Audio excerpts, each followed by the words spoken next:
Okay.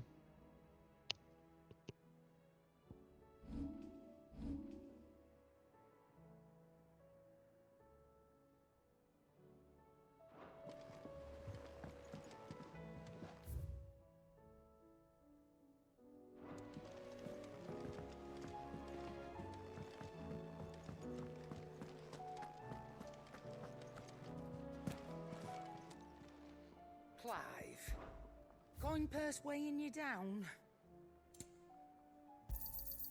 You're rubbing me blind, you know. It'd better all be here.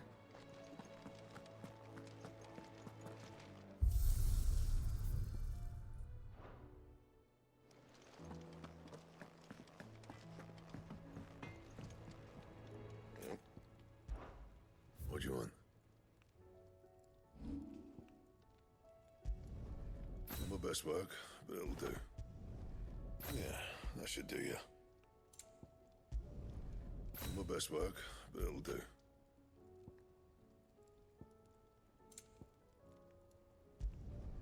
You can thank me later. That it?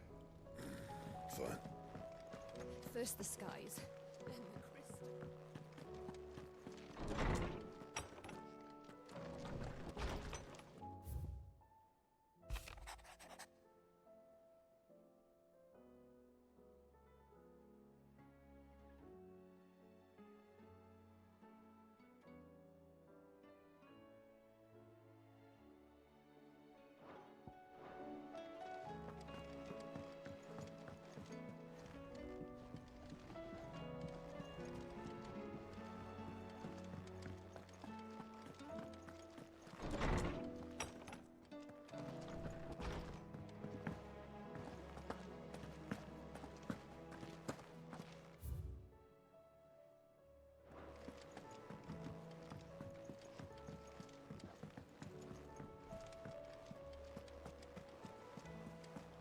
There's something about it.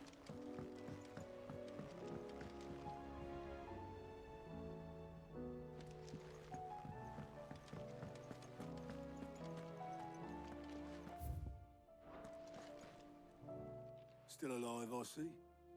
Something tells me that eyesore on the horizon is your doing. How'd you manage that? It's a long story.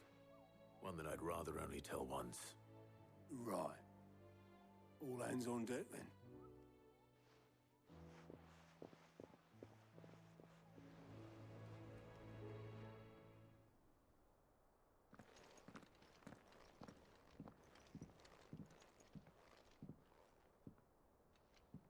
Is this everyone?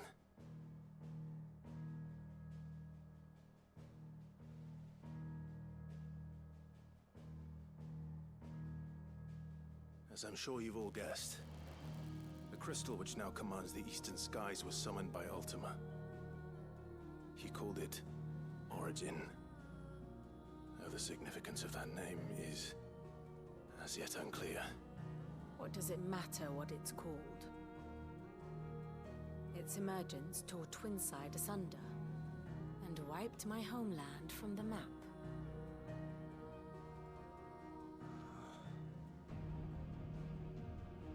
Mention of the Dominion spires can be found in the oldest of Valisthian records. But to the best of my knowledge, none provide any hint as to their true nature. That they would prove the horns of some slumbering demon. Well, the Dominion's demise was at least quick. Elsewhere, the Republican army cannot hope to contain the chaos engulfing Randalar. Canva is in flames, and the Empire. Our allies are crying out for answers. I've sent the Cursebreakers to give them what assurances we can, but right now that amounts to fuck all. They wouldn't be able to stop what the skies have started in any case. People here and across the realm grow sicker with every passing day.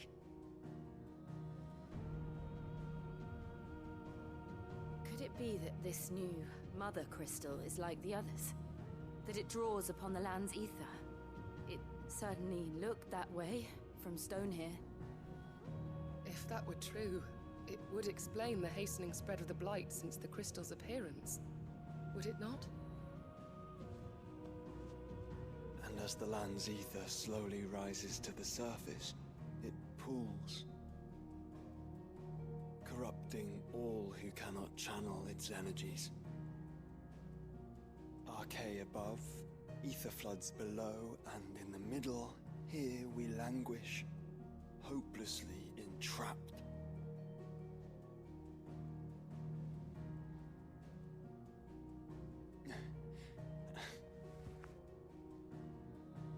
It's all right.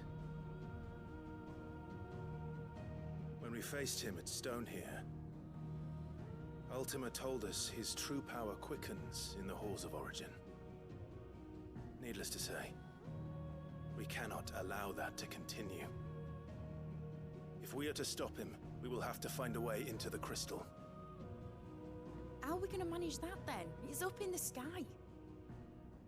And fast as she is, the Enterprise can't fly.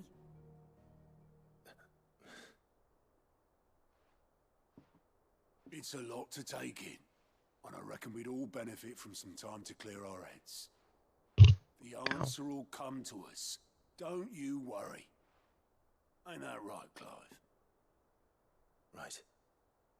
That's right. Well, go on then. Bugger off.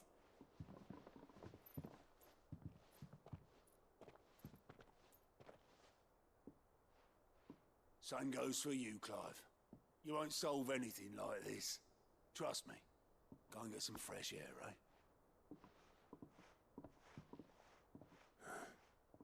Thank you.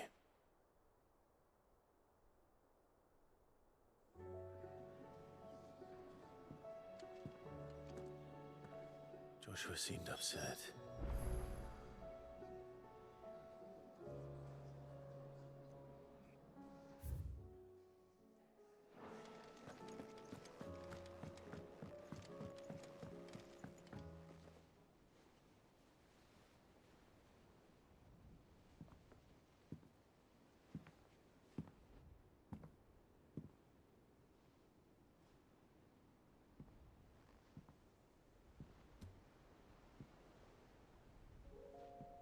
Ultima may have created us, but he doesn't make us who we are.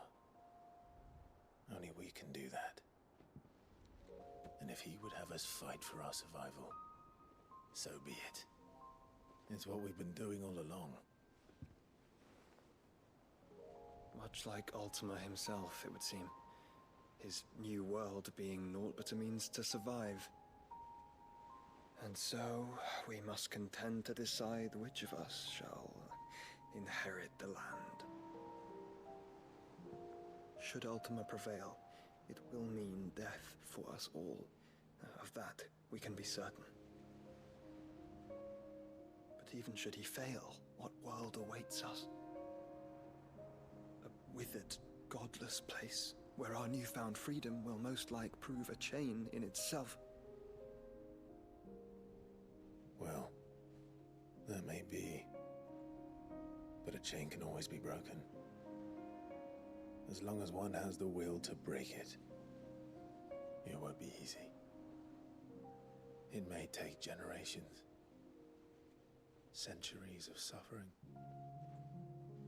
And that is, if everyone plays their part. But it will happen. And when it does, it will be on our terms. That is the world that awaits us. Indeed. And what better world could one wish for?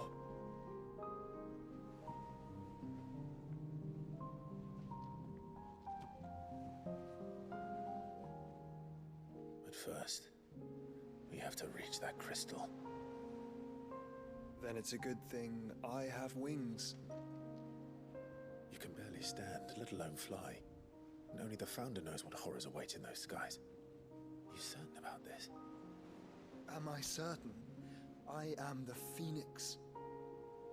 I will do what I must. This is our fight. Remember?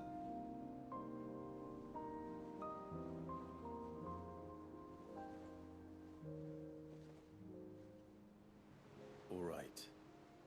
I yield. But only what you must, yes? I'm still your sworn shield. That you are. And what of my wings? Lest you forget, you go to stand against a god. I would not have you succumb to fatigue before the fight begins. Ifrit, your brother mentioned that some few of the dominants who had lost their power to you were still able to prime. Is that true? It is. But their icons no longer submitted to their will.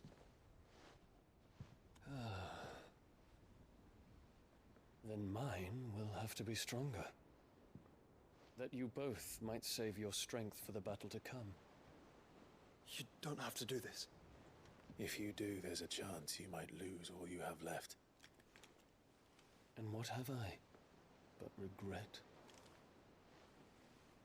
My life ended in the Dominion. I fear death no more. Besides, I would have words with Ultima. He has much to answer for.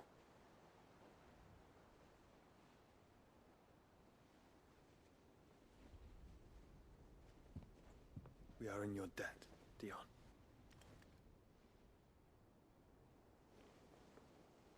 We can speak of debts when this is over.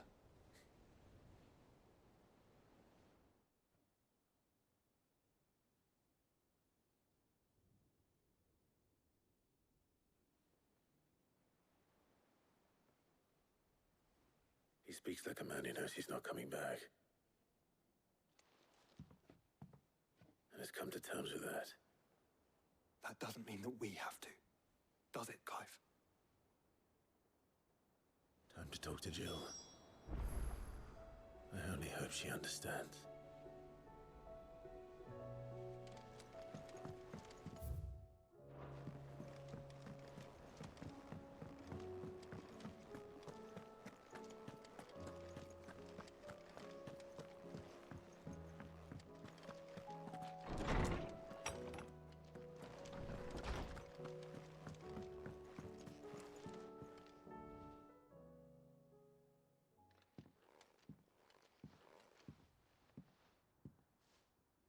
Come to wish on a star. That might not be such a bad idea. This is it, Jill. You know what I have to do. Why I have to do it. There's no turning back now. This is where our journey was leading us. Where it will end, for better or worse. I could pray to Metia for you. But you'll be all right, won't you, Clive? You always are. I did promise we'd watch the moon together. I'll be waiting.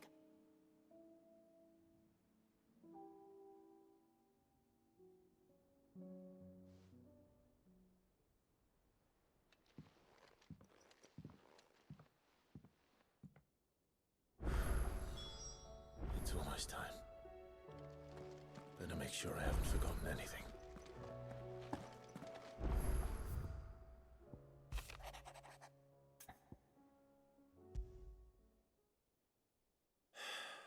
What is it this time, Torgal?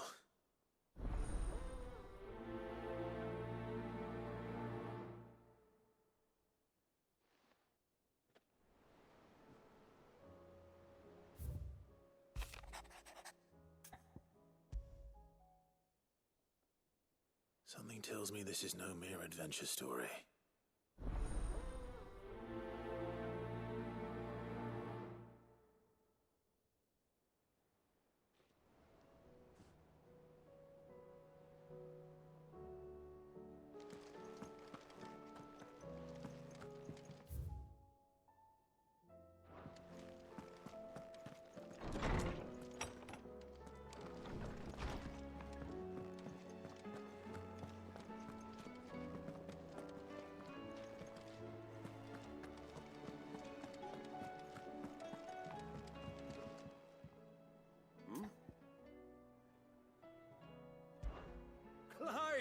boy.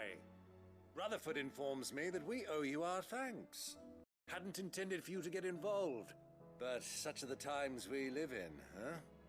I would have done the same for anyone else. You're far too modest, Clive. You'd make a terrible nobleman. But tell me, is the realm truly in as dire a state as Rutherford suggests? From what little I saw, you were right to be worried. I suppose I should have expected the worst. But I was rather hoping the great and good of the realm might have things a little more under control. Alas, it seems that firm leadership is in short supply these days, and without it, the people are bound to lose their way. We must move quickly. But where do we start? True, the challenges that face us are many, but in my estimation, there are two key areas to be addressed before any other. The realm's armies, and her larders. As you've seen firsthand, it's every man and woman for themselves out there. Certain cities have banded together to try and maintain some semblance of order, yes, but such cases are few and far between. And yet, the only remedy for the chaos that faces us is unity. A unity that transcends even the borders laid down by our ancestors. In short, if Storm does not stand together, she will fall apart. But how would one even begin to unite the realm? The armies, my boy. As I told you already, we begin by restoring order among the ranks of those sworn to maintain it. Sadly, I doubt I could convince even the lowliest gaggle of privates to dig a latrine together. But I do know someone the High Commanders have been known to listen to on occasion. Field Marshal Eugen Havel. I thought he was retired. He was, until an Akashic army tore through Randalar and killed most of the rank and file. There is no man alive more capable. Literally. And as luck would have it, I've already spoken with him on the matter. Of course you have. And he's agreed to help. On one condition. That he first speaks with you personally. Havel has always been a man of frustratingly rigid principle, and he has certain qualms about clasping arms with, well, with an outlaw. I extolled your many virtues as best I could, of course, but the old goat was adamant that he be allowed to appraise you in person. You don't mind, do you, my boy? Of course not. As long as chaos reigns, we will never build a better world. I'll do whatever it takes.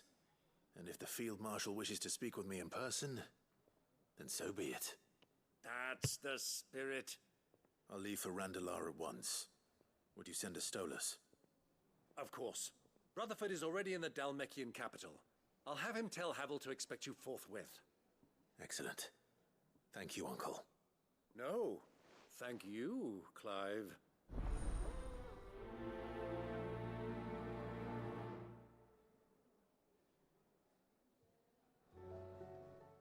Okay, I'll be right back. Give me just a couple minutes.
Okay.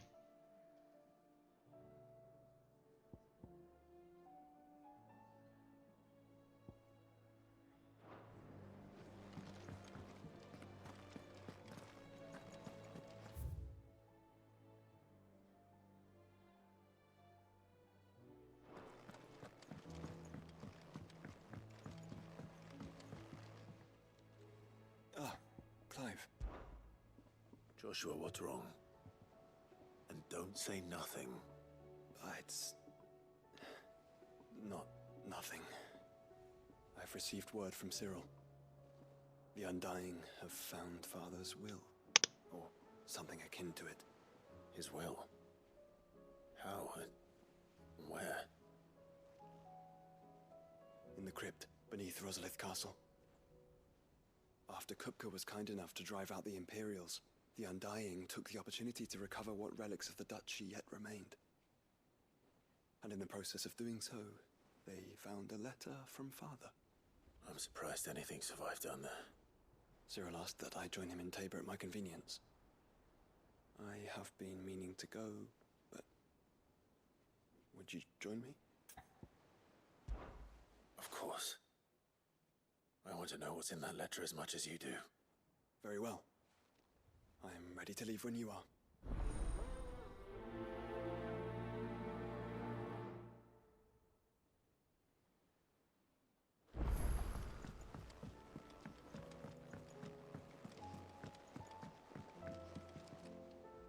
Sid, do you have a moment? By all means. It's my old master. Seems there's no escaping her. She found some way to send me a letter. And something else. Records from a Waluda prison. Seems they were keeping a lot of bearers there. How did she come by such a thing? Finding bearers always was her strong point. And it seems the cells of Balmung Dark are full of them. Foreign captives, the masterless. Bearers no one would miss. And even better for her, bearers with no one to look after them. When ether started lapping at the walls, the jailers fled. Leaving the bearers to be liberated by whoever happened to come along next. Sid, I'd like to believe that I've earned your trust by now. And while I'm well aware that you've forbidden Cursebreakers from traveling to Waloed, I can't let those bearers die in their cells. I'd rather risk shipwreck on the Shadow Coast than leave them to starve. We'll be needing the Enterprise if we're going to navigate the Narrow. Does that mean... I'm making an exception, but we travel together. And we stay no longer than we have to. Ash is an inhospitable place at the best of times. We save as many as we can, and we leave. Thank you, Sid. There was a name in the prison register. A name from my past. Chadwick. Another of my former master's protégés. A gifted soldier, and the closest thing I had to family. The thought of him held captive in that place. He must be very important to you. He was. Is. Then we find him. The entrance to the prison lies in the shadow of Ravenwit Walls, just beyond the portcullis. We should head there as quickly as we can.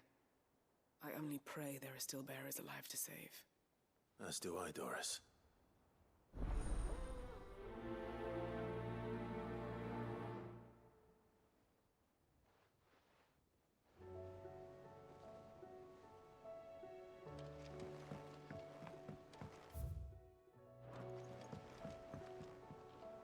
Sid, I was wondering if you could help me.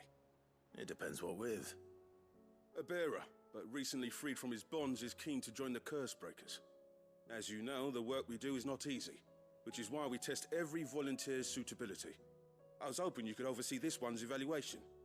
I don't mind, but why this one? Because he wants to be a scout. Our ranks are filled with men and women capable of breaking chains and putting slavers to the sword. But scouting, we're few with the nose for that, which is why we still rely so heavily on Gav.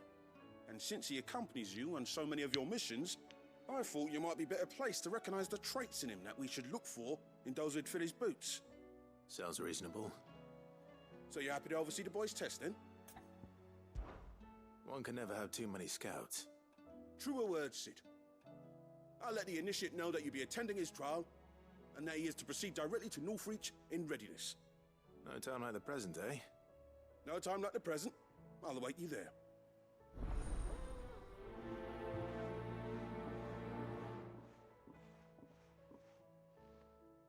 Northreach. I don't suppose they could have chosen somewhere closer.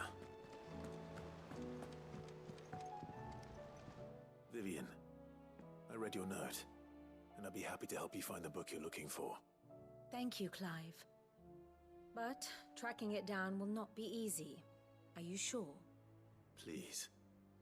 You have always granted me your wisdom and insight whenever I asked. It's only right that I return the favor. Or at least attempt to. You are too kind. Alas, what I ask of you is rather more trying than delivering the odd lecture. I spoke with Harpocrates to see if he had any inkling as to where another copy might be found, but... But perhaps it is best that you hear the details from him. If you say so. Forgive me, Clive, for asking this of you. But this book, it set me on the path to becoming who I am today. Its importance cannot be overstated.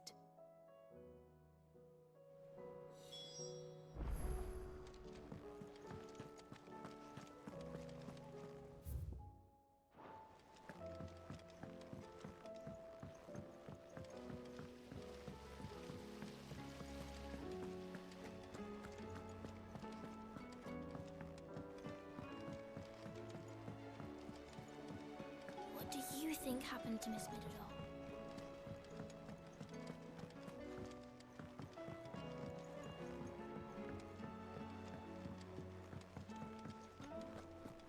I will not let them be forgotten. Sid, may I have a moment? Of course. It is an honor to finally speak with you. My name is Herman. I've been with the Cursebreakers for some time now, and I wish to be deployed to Ash. Any assignment will do. No. The lands across the Narrow are too dangerous. I will not send good men and women to risk their lives needlessly. Why would you want to go back? I need to retrieve something. Something important. I was raised in an orphanage. The Badbach Conservatory. Or rather, I was held captive there. It was not a place of nurture. It existed solely to turn bearer children into mindless weapons. We were tortured until we feared no pain. Tormented until our hearts turned to stone, and few ever survived long enough to become tools of the last king. I can't imagine.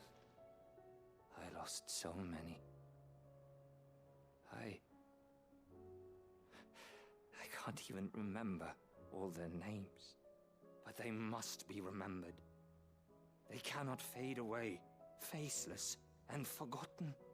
The Institute was run with military precision. Every child measured, every name recorded, every death logged with meticulous care. Sid, allow me to travel to Ash and recover the registry so that my brothers and sisters might live on. You are a good friend, Herman. But the fact remains that Ash is simply too dangerous. Sid, please. Even should it cost me my life. Too dangerous for you, Herman. But not for me. I'll go to Badbach and find the registry. You will? I won't let you risk your life. I don't know how to thank you. You can start by telling me where I'll find this orphanage. Vida Grace. Hidden in a forest, overlooking the plains. All right. I'll see what I can find there. May the mothers guide you.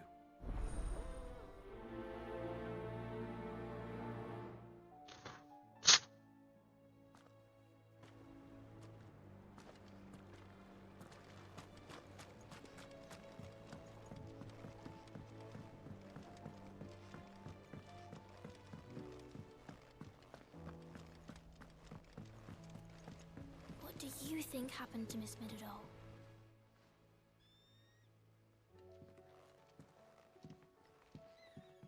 Sid, you have to help us. With what? You didn't take apart another of Mid's contraptions, did you? No. Well, yes, but that's not what we want to talk to you about. It's Miss Mididol. She's been acting strange. Very strange. She's barely ever around. When she is, she acts like we aren't even there. Her head's in a crowd.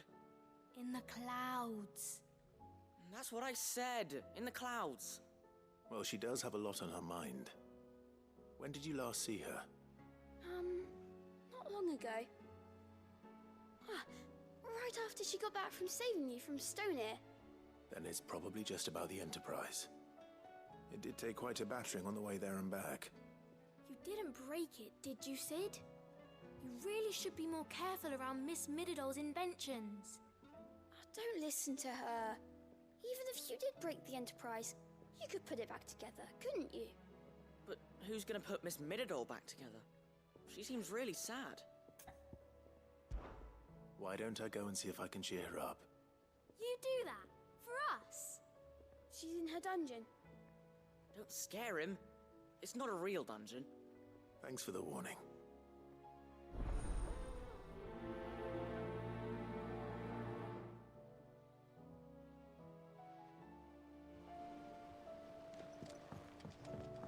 Has Mididol mentioned a new project yet?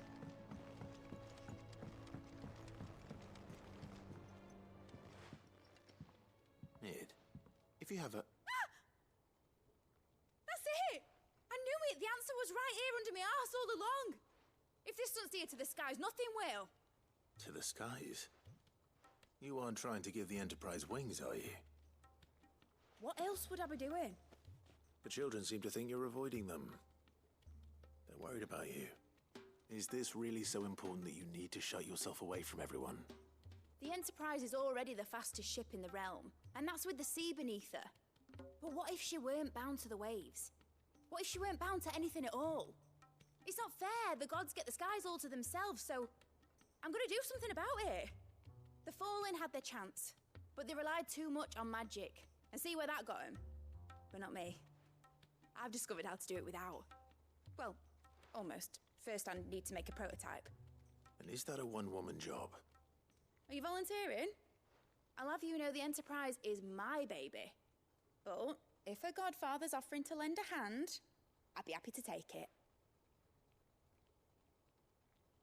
First, I'll need oil, and not just some old drippings from Miss Molly's spits in the Tub and Crown. Refined stuff, like they make in Ordil. Then I'll need some bone, or shell. Light, strong, preferably no longer attached to the beast it belongs to. If it's beast bones you're after, I'm sure the curse breakers will know where you might find some. No, they'll know where you might find some. You're the one who offered to help, remember? I should speak with one of the curse breakers before I set off for Old Hill. See if I can't find this bone while I'm there as well.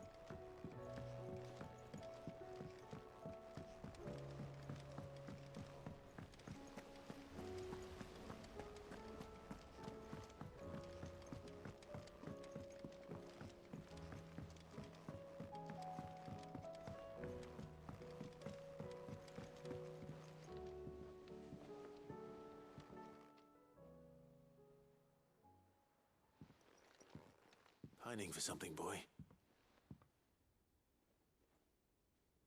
What is it? What do you see out there?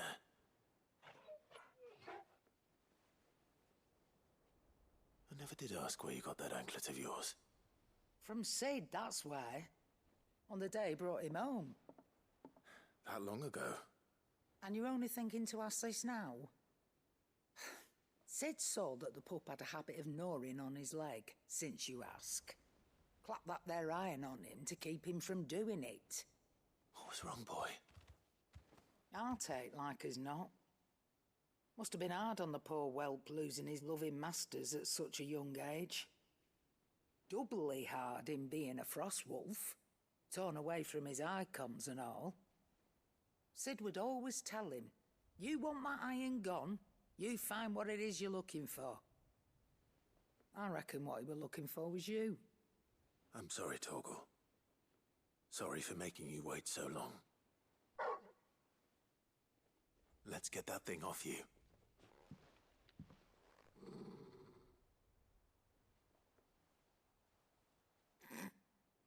Doesn't sound like he wants it off.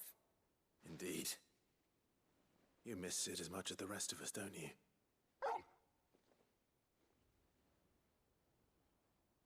You want me to go with you somewhere?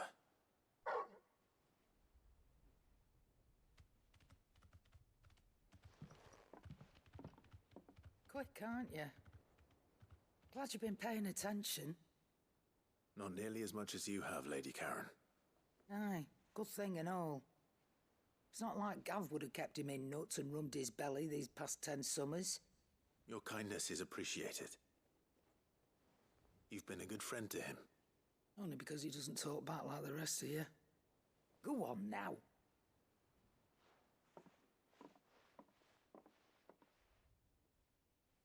Where to then, Torgal?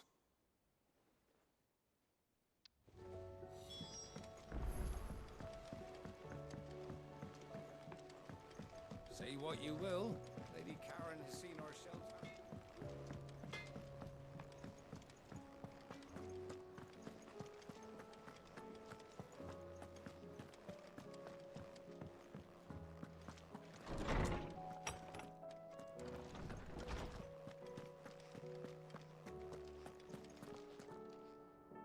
Ah, Clive, my boy. What a pleasure it is to see you. Hippocrates. There's something I need to ask you. I've been charged with locating a book called From a Distance. Then you seek a rare gem indeed. One whose name I had not thought to hear from your lips. You've been talking to Vivian. Right as always. But she didn't seem keen to tell me very much. I take it she didn't like what you had to say. And yet I gather it did naught to dissuade her. Clive, if the young professor has tasked you with obtaining a copy, I fear she asks the impossible. The executors would not allow it. The executors? Coveters of Secrets. A clandestine organization committed to the collection and intenebration of forbidden texts and technologies. One such text being the tome Vivian seeks, chronicling as it does the true history of the enslavement of bearers. A tale which could overturn the established order were it ever to become widely known. Or, so rumor has it. I've never actually read the thing, or even set eyes on it for that matter. How is it that I haven't heard of this organization? Why, secrecy is the executor's watchword. They lurk in the shadows, emerging only to seize that which must be seized, be it books, inventions, or people, before disappearing again, leaving nary a trace. Which would explain why Vivian's copy was snatched from her grasp not long after she found it. By the hand of the executors, yes. But what drives them? Self-interest or ideology? A fine question. Sadly, all that is known of the executors can be recounted in a single breath. You may just as soon ask me of their origins, numbers, or the identities of their leaders. Any answer I give would be pure speculation. Then my hunt was doomed from the first. What was Vivian expecting? That I'd pluck it from thin air? Not from thin air, no. From ash. Rumors of the executors are rife among the scholars of Storm, but rather less so across the strait. I have a friend. Well, I had a friend in the village of Garnick, a collector of rare tomes, upon which subject we would oft correspond. Alas, I have heard naught from him since the skies fell dark. And no doubt he too has turned.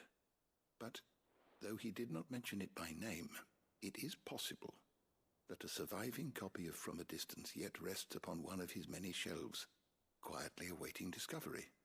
If you were, by some chance, able to save even a single book from the poor man's library, I know his soul would rest easier. Very well. When I next find myself in Waloed, I'll be sure to pay Garnick a visit.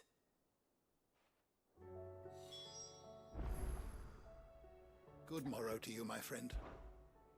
I don't believe you've read this particular chapter before.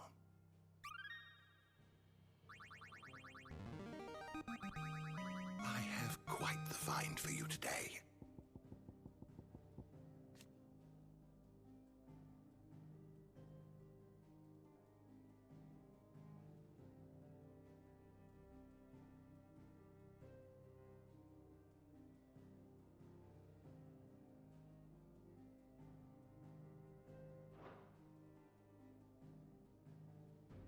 You wish to study the tomes?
door to the shelves shall ever be open.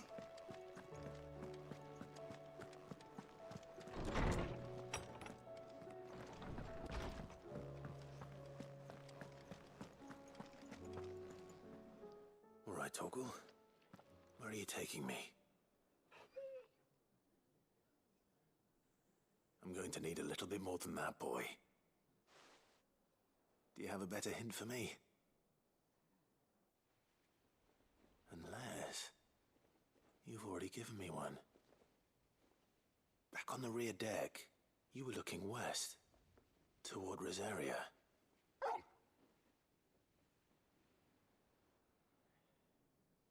Why don't we try the rookery?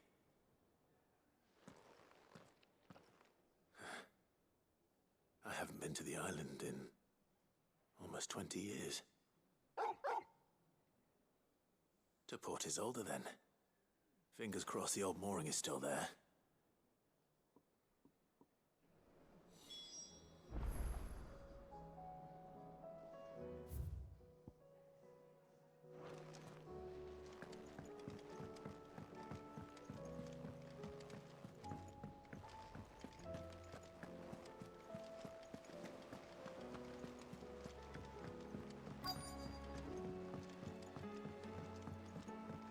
Twinside's hundreds of leagues away.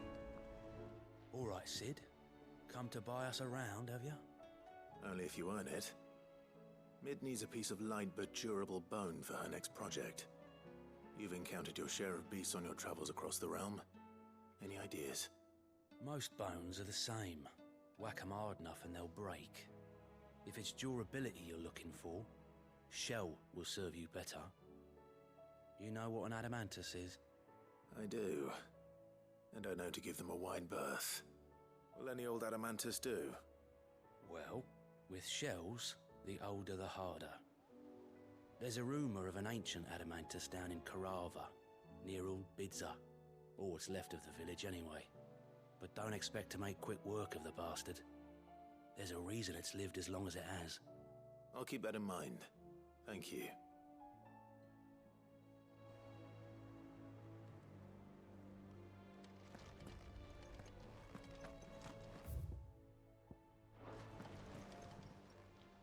Clive. Here you go.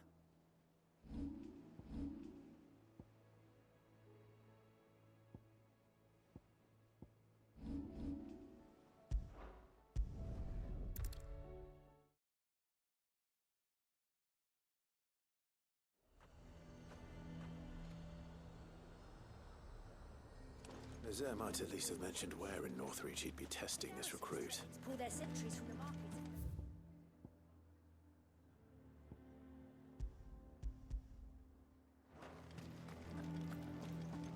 I would speak with this Duke. Saw the captain just now. Your town needs you.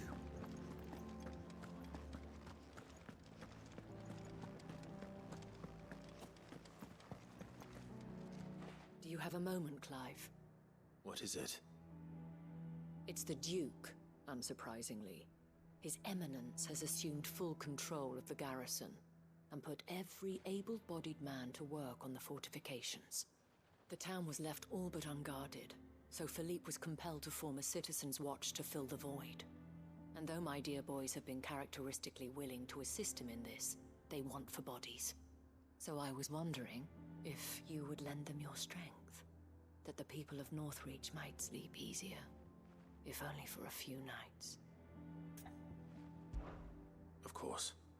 Whatever you need. Thank you, Clive. What would I do without you? Philippe told me he had men stationed at... Where can I find the mistress of this establishment? Here, my lady. To whom do I have the pleasure of speaking? My name is Sabine, and it is my displeasure to be the daughter of the Duke of Oriflamme, who I understand is causing you and your town no small amount of trouble. I wish to speak to you about what might be done. Very well. Let us speak. I trust you'll forgive me, Clive. Absolutely. Our conversation can wait. Please, proceed. As you know, My father is a most overbearing and supercilious man, and I join you in objecting to his every action. Indeed, I owe you my thanks for continuing to argue against his reckless plans. Yet I fear he is not one to be swayed by reason. No. He must be made to face the consequences of his actions. And who would make him do this?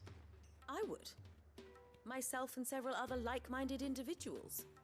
Were you to join us, we would surely have the strength to drive him from Northreach for good. Does that not seem a trifle drastic? Drastic action is precisely what is called for. Unless you are content to see your people downtrodden and dispossessed. My father would have it that citizens exist only to serve the Empire. That they should be forced to make every sacrifice to ensure her revival. But he is wrong. It is not the people who must serve the Empire, but the Empire who must serve her people. He's always been like this. Scornful of the opinions of anyone he judged beneath him. But he cannot be allowed to ride roughshod over the common folk any longer. We must fight him by all possible means. Fight him? No. My purpose is to quell the tension in Northreach, not to stoke it. Respectfully, my lady. Our only chance of saving this town depends upon every one of us uniting against our common enemy. Your father and his followers included. While I understand your frustrations, I cling to the hope that he may yet be won round. False hope, I assure you. But I see that your mind is made up. I shall bother you no longer. If you will extend me the same courtesy, I bid you good day. She certainly has spirit. Indeed. But unfortunately for us, that spirit is only likely to harden the Duke's resolve, which may be enough to seal the fate of this town. Not that she cares. This is all about her and her father. Families. I'm sorry, where were we? Ah, yes. I was about to tell you of Philippe's plans for the town watch, but perhaps it's better that you heard them from him. I believe he's in the market, if you'd be so kind as to seek him out. Right away. It's just a pity I cannot join you. I'd like to see the two of you in action together.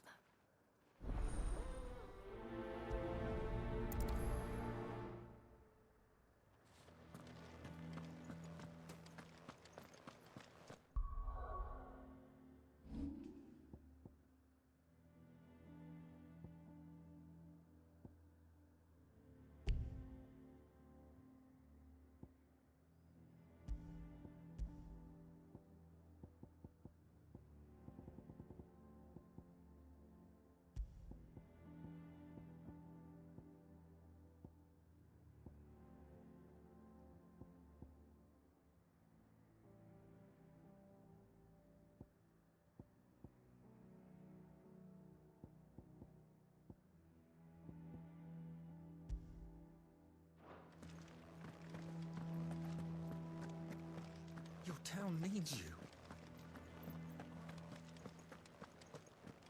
Saw the captain just now.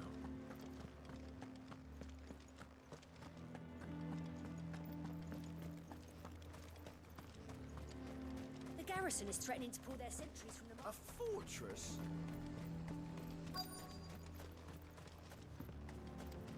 I'm nervous.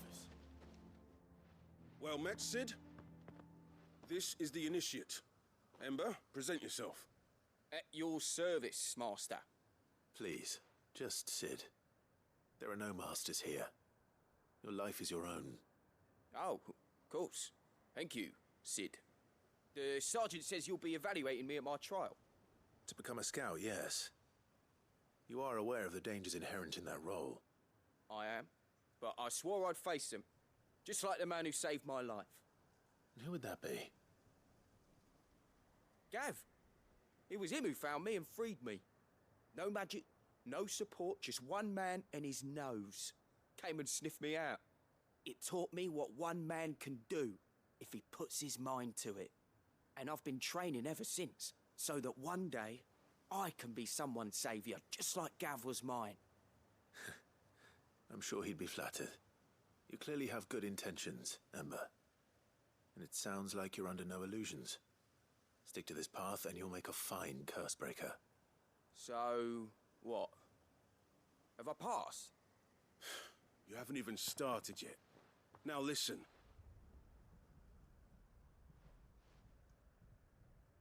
Not far from here is an Imperial lookout, Eastwatch. The guards there record all their sightings in a logbook. You are to find it and bring it here. And bring it here, right. Anything else? No.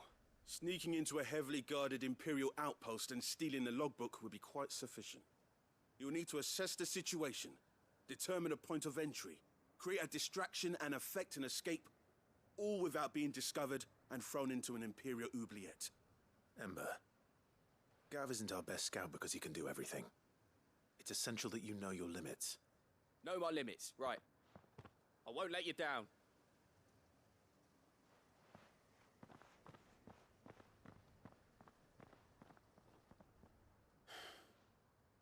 It shouldn't be as dangerous as I made out. But keep a weather eye on him all the same, would you? On my way. All right, Ember. Impress me.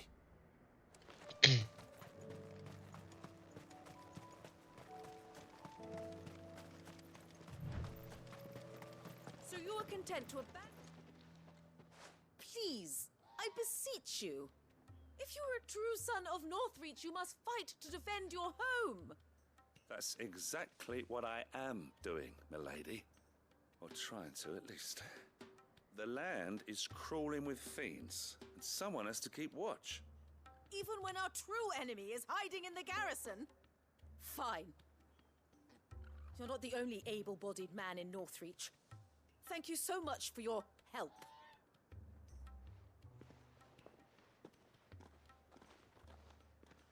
She cornered you too, then?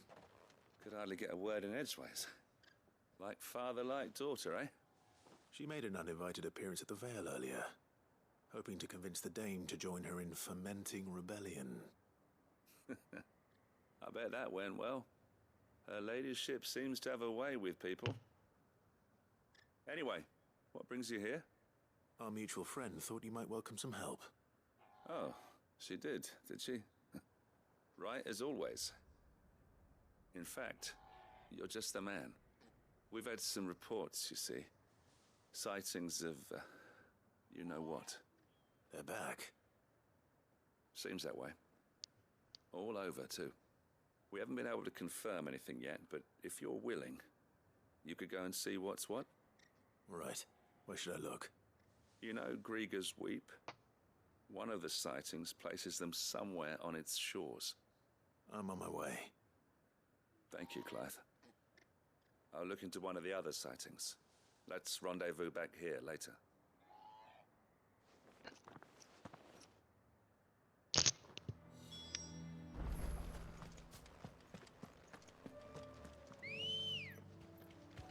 Let's go.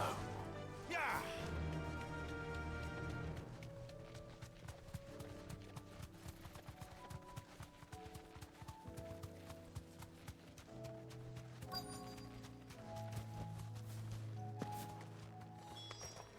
Damn it. The reports were true. I need to stop them before they get to the town.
Call that a test, Ultima?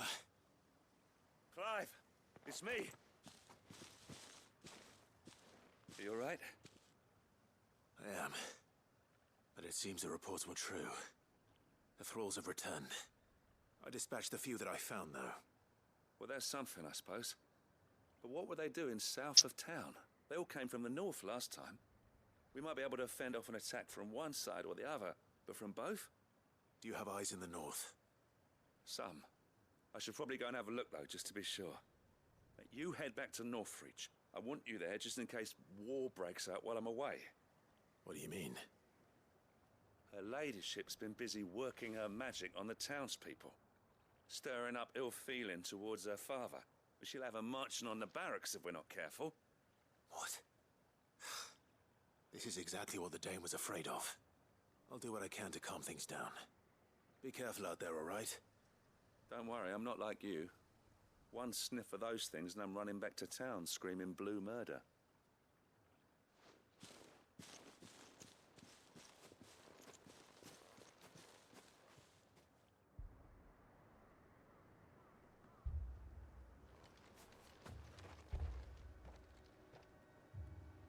Do you not see, Father? The people of Northreach have given enough, and only a fool would ask for more. Listen to me, Sabine. Where would our people be without their country, hmm? The Empire is their sword and their shield. It is she that ensures they can live without fear. And now she teeters on the brink.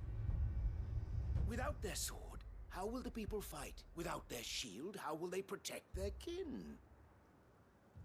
Can the unarmed stand against the advancing hordes? No. But there is yet hope. A new shield, a new sword. A new empire. We can rebuild Sandbreck, just as Great Grieger wills it. Perhaps we could, Father. But we don't want to. Not if it is built on the broken backs of the people. Please, let us not quarrel in the street. You must see that no good will come of this. Our fight is not with each other, but with the threat that draws ever closer to our gates. A threat that your sword has yet to rid us of, Your Eminence. You will hold your tongue, whore! You may have filled my daughter's head with your heresy, but I will not be corrupted. Corrupted? Your daughter's opinions are her own, as you would know if you had ever deigned to listen to her. At least I hope they are your opinions, and not posturing born of a family feud. Northreach deserves better than that. Northreach deserves better than you, Carla. Yes, I know who you are. The slut of Twinside who bedded a Branded. Jealous, are you? That a woman might choose a bearer over a pious man of Grieger. Clive! I met a swarm of thralls coming south from Oriflamme. Hundreds of them. Too many to count. No. Work on the fortifications has scarcely begun. We will retreat to Caer Norvent and there make our stand. Did you hear me? That was an order! While this is but a heartfelt plea, let us make our stand here and protect our homes. Protect those that we love. Together, for Northreach!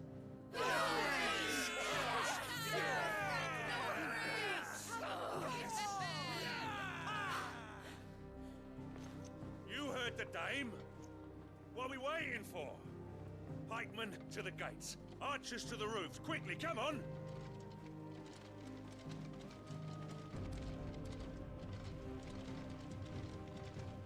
But she is but a common... whore, yes. And we'd follow her to the gates of hell.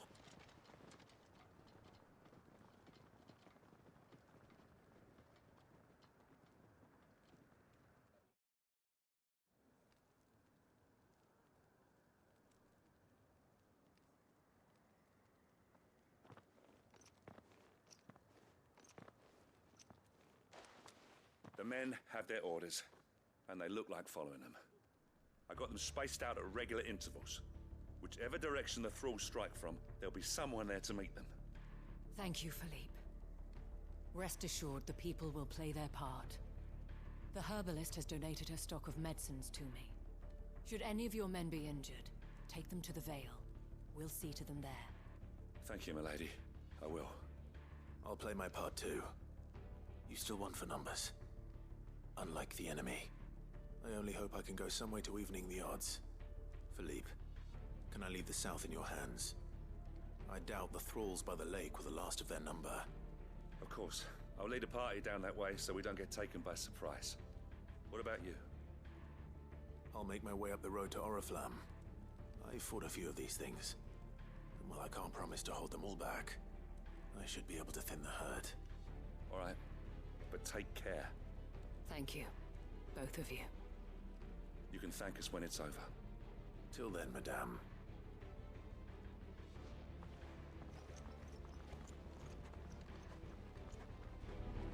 When the fight begins. Merciful creep.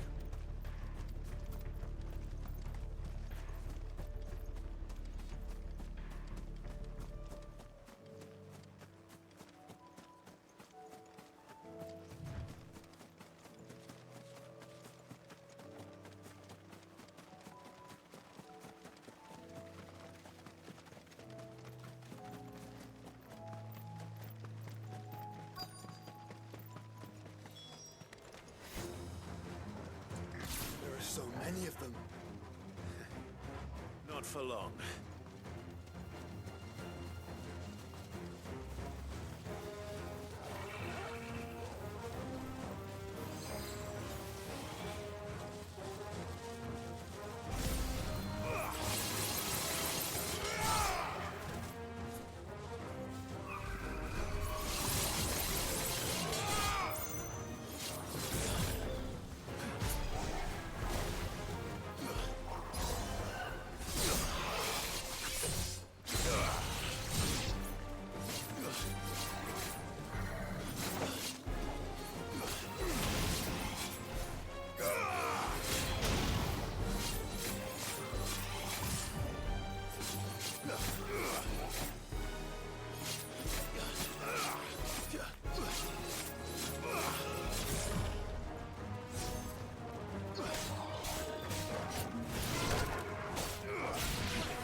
Only just begun.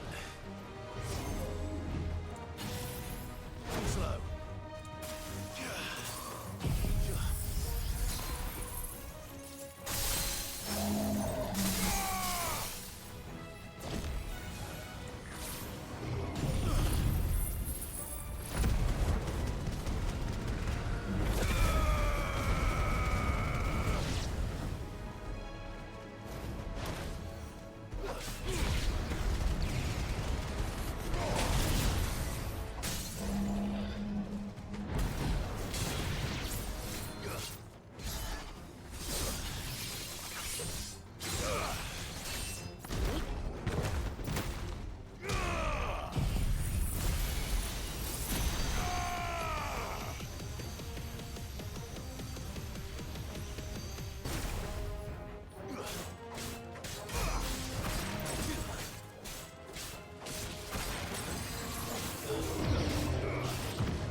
That looks to be the last of them. I wonder how the others fared. Better hurry back to town. Come on, Torgal.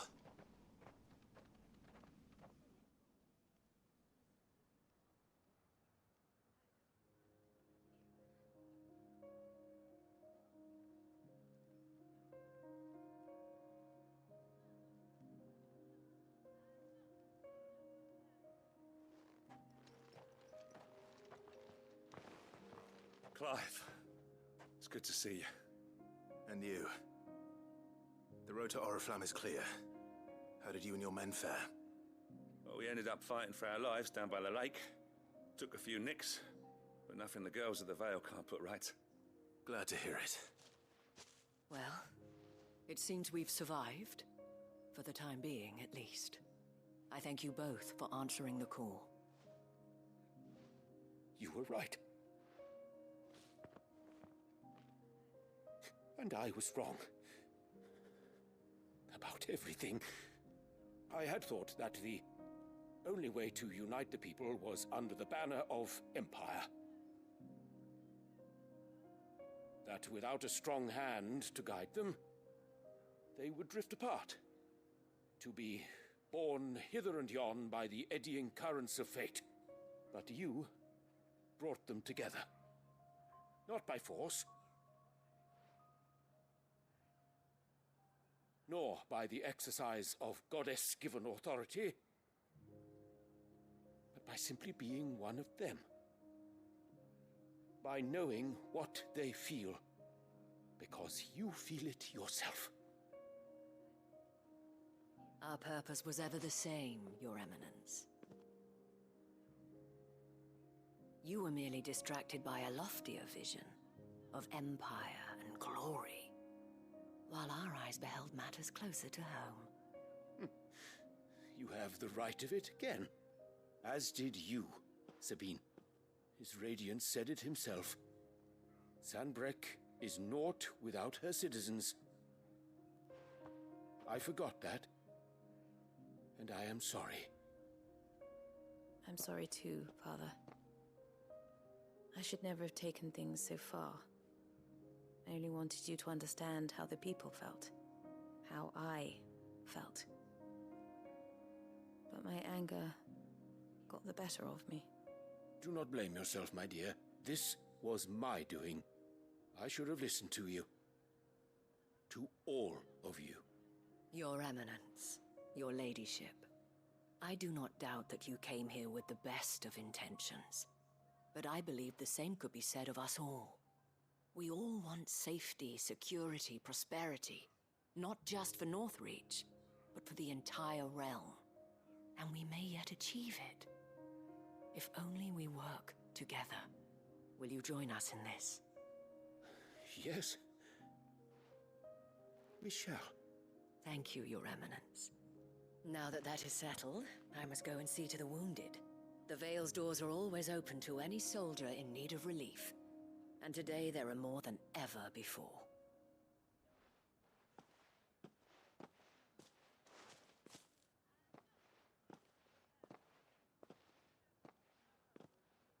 Madame Isabel is a rare soul indeed.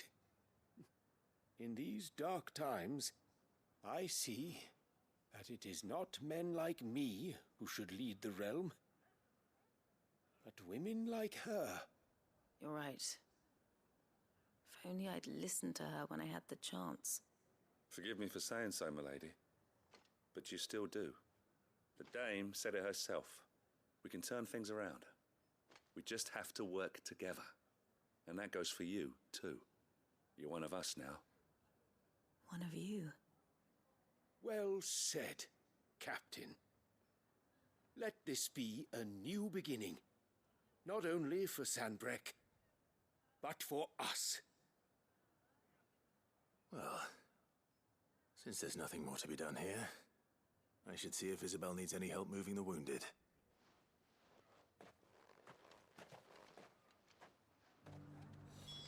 Can we get you anything?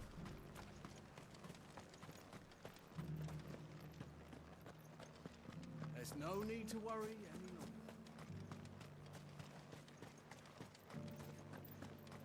saw several soldiers being carried to the Vale.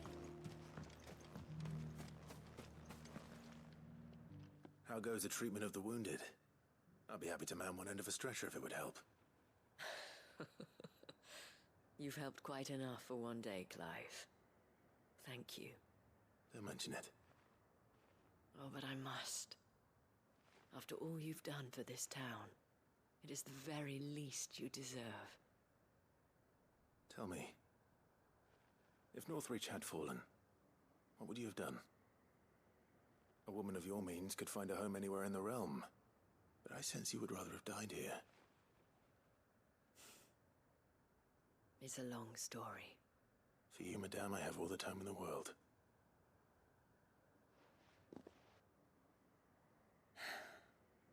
Very well.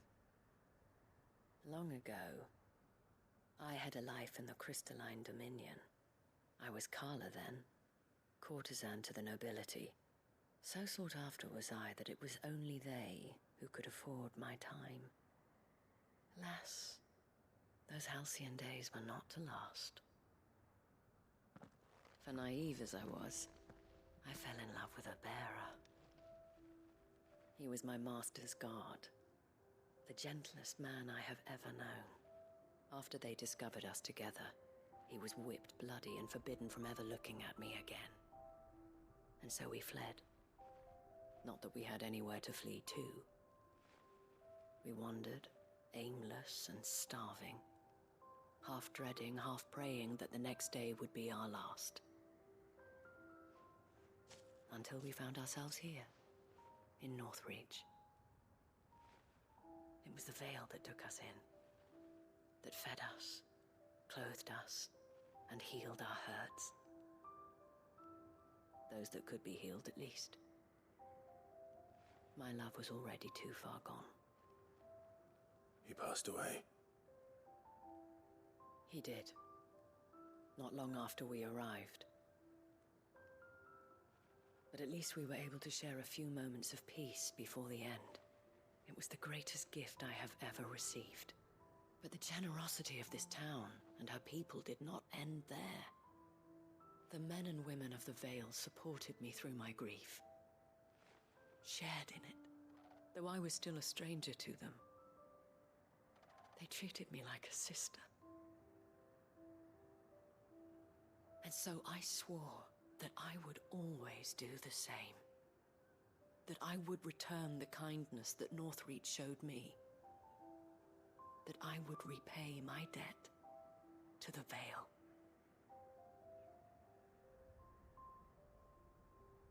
Thank you, Isabel, for sharing this with me.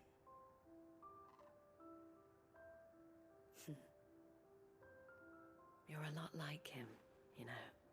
Perhaps that is why I have such a soft spot for you. Never stop fighting, Clive.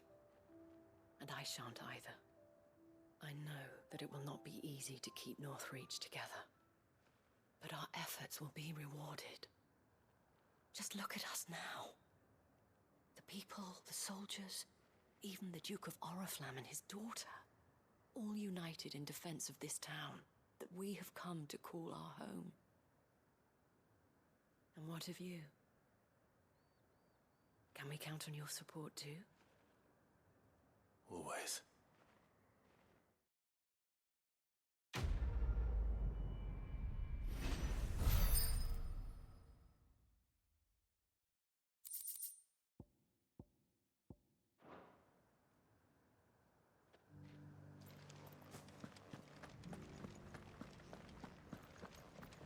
This the last one?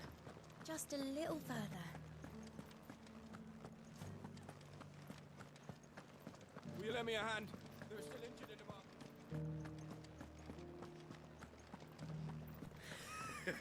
You held your own. We rained fire down on their I could give you another elixir.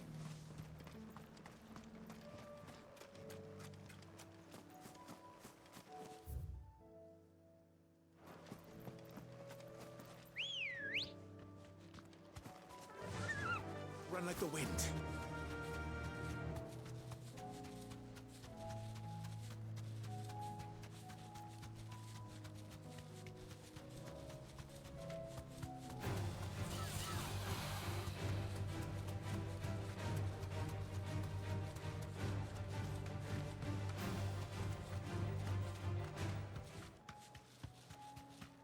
These are clean kills.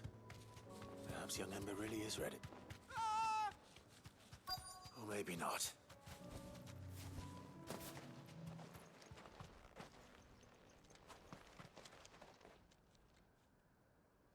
Damn it. Ember, draw your sword! I can't! Then run! If you want him, you'll have to go through me.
Ember, are you...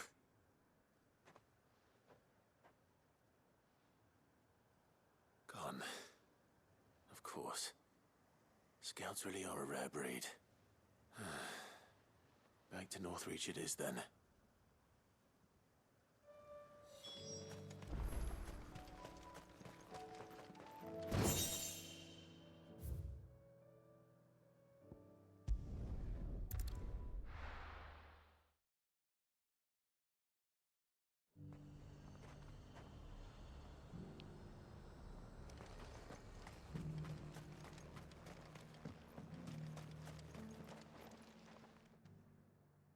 I didn't expect you back so soon. Where is Ember? How did he fare? I thought I'd find him with you. He must have fled.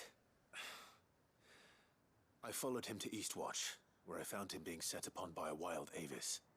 He was just standing there. Didn't even draw his sword. I had to step in and take care of things. But by the time I had, he was nowhere to be seen.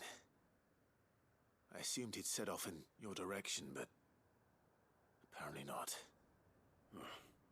I'm sorry, Sid. I knew the boy had a nervous streak, but he seemed like...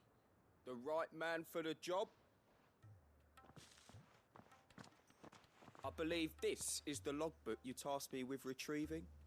Eh? How did you... Don't you tell me you breached the tower while Sid was busy saving your skin. What? Wasn't that what you asked me to do? To bring the thing back without getting caught? He has you then, his heir. And he did it all on his own. But Sid, he did what he thought was best. And now I have to decide whether I agree. Of course. We'll await your evaluation back at the hideaway. Don't you leave my sight. Yes, Sergeant.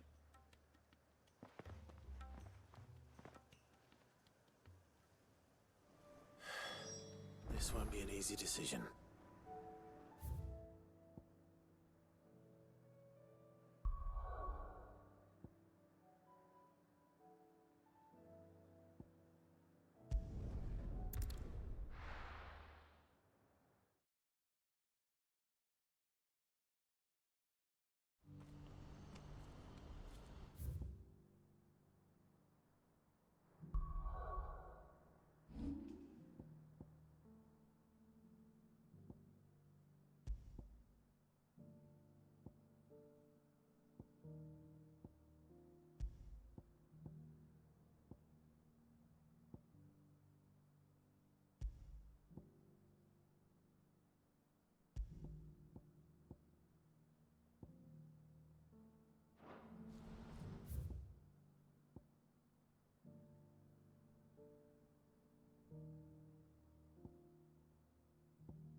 you see that too?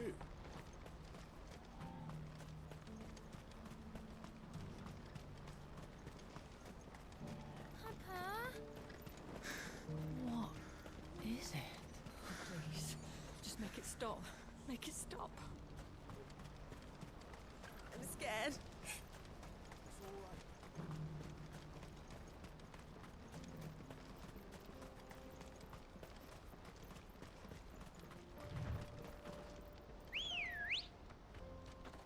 Good girl.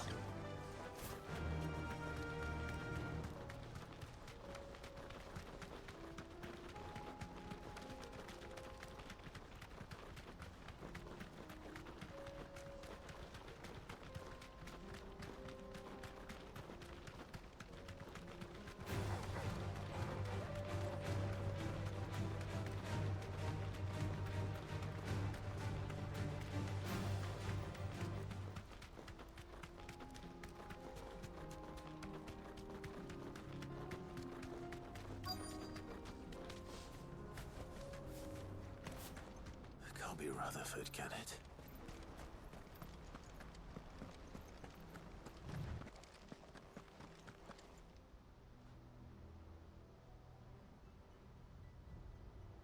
Turncoats and cowards, the lot of you! If it's a fight you want, it's a fight you shall have! Allow me. I don't need your... Please, Field Marshal, oblige him. This won't take long. You're right. It won't. Men, finish him.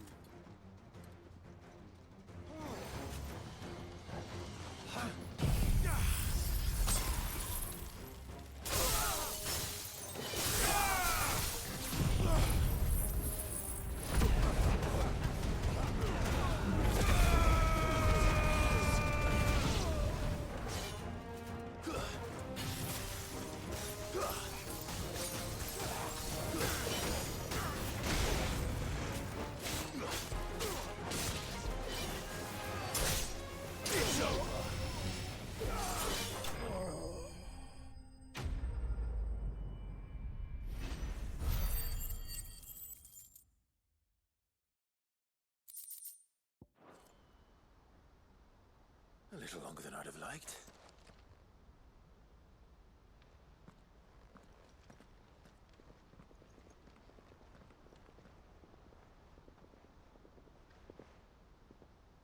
Field Marshal Havel, I presume. Are either of you injured? No, my lord. You arrived just as our escort turned on us. Fucking traitors. I'd heard reports of soldiers in the outlying regions abandoning the oaths they swore. But I hadn't thought the corruption had reached so close to the heart of the Republic. It's a fucking disgrace. Your interfering old bastard of an uncle tried to warn me, of course. My lord Marquis. Or is Sid the Outlaw more to your liking? Call me what you want. It doesn't change who I am. Or the urgency of the message I bring. My uncle has a plan to right the realm, and he needs your help to see it through. Before I agree to anything, I'd have you answer one question. What do you stand to gain from all this? I won't deny that I might benefit from further chaos. But I seek a new beginning for all of us. And while the choices I've made may not always have been the right ones, I know I made them for the right reasons. For so long, so many of us have been told how we could live, how we could die, when it should have been our decision all along. Now we have a chance to put things right. But in order to take it, we must stand together. Even if it be beside those with whom we don't see eye to eye.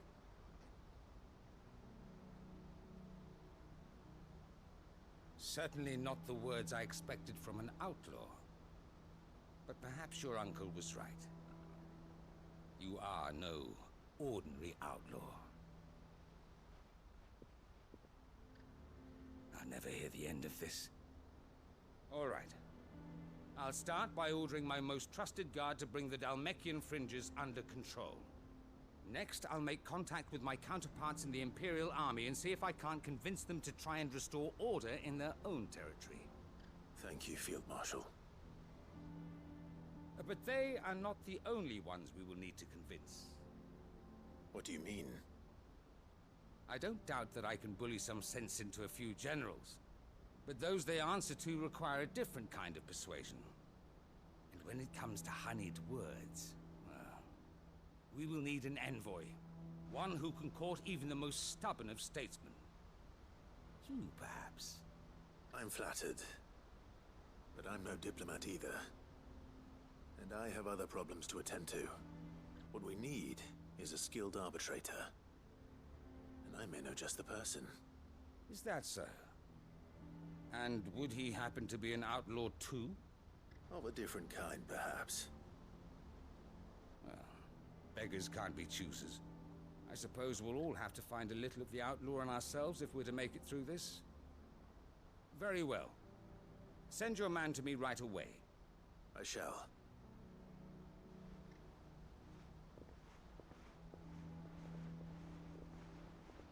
My Lord Marquis. Your Lord Uncle bade me escort the Field Marshal to his manor in Port Isolde. And I will see that my associate joins you there. Very good, my lord.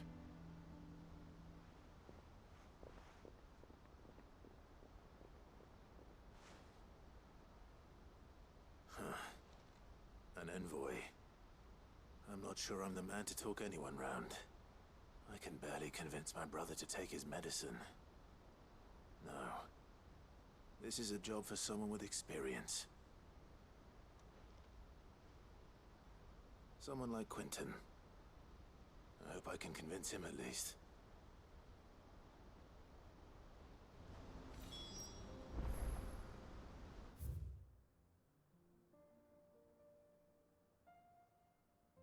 Give me 1 sec.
Your Grace, my lord, I trust your journey was not overly onerous.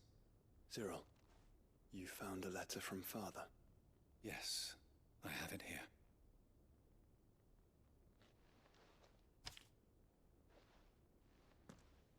If you would do us the honor, my lord.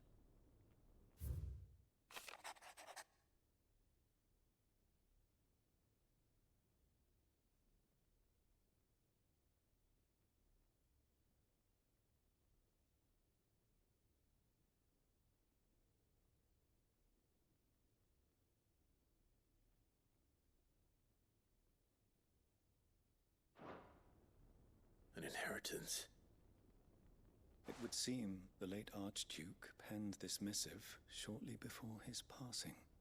The day before we left for Phoenix Gate. What are these plans he spoke of? His plans for the duchy, Your Grace. Your father entrusted them to my predecessor, the former bearer of the Burning Quill, who entrusted them in turn to me. The complete emancipation of bearers is their stated aim. But your father's dream did not end there. His Grace also spoke of building hospices to care for those stricken by the curse, and the founding of a new university to further the development of non-magical technologies. With the blight spreading ever more widely across the twins, Archduke Elwyn saw this as the only means of securing Rosaria's survival. He wished to see men and bearers treated as equals. To see centuries of common wisdom overturned.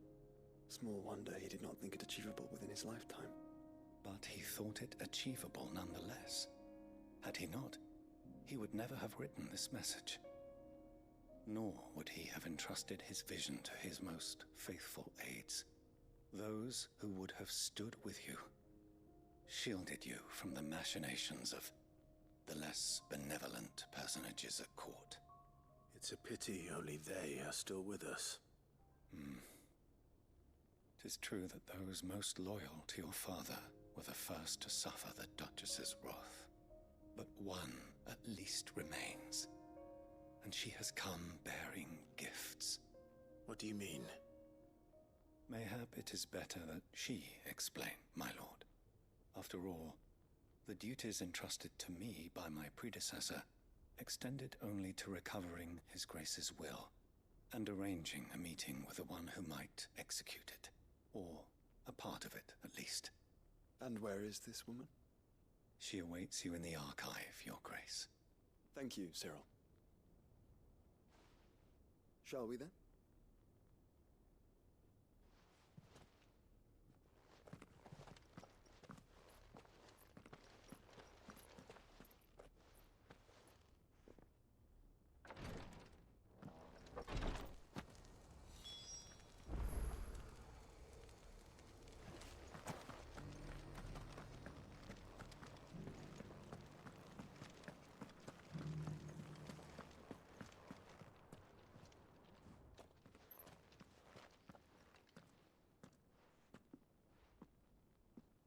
My lord, your grace.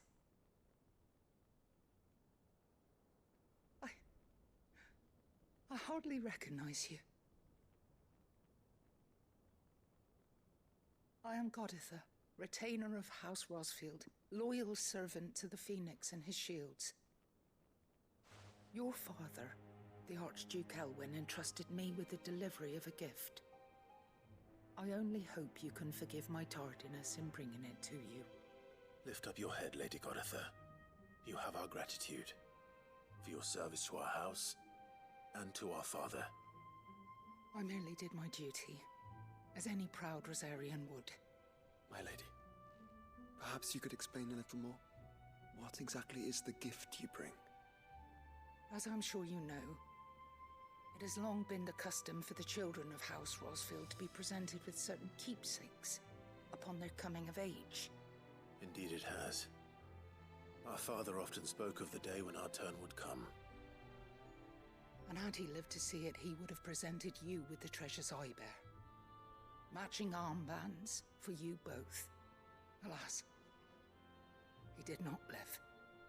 Indeed, he was taken from us even before they could be completed. He had intended to claim the Heartstone with which each armband was to be finished himself, but it was not to be. And his gifts remain incomplete. I see. It It saddens me to bring them before you, as they are. It was your father's wish that you be presented with the finished articles, not these works in progress. But with his grace long since gone, and the stone left unclaimed, I had little choice. You are grown men now, and his house is yours.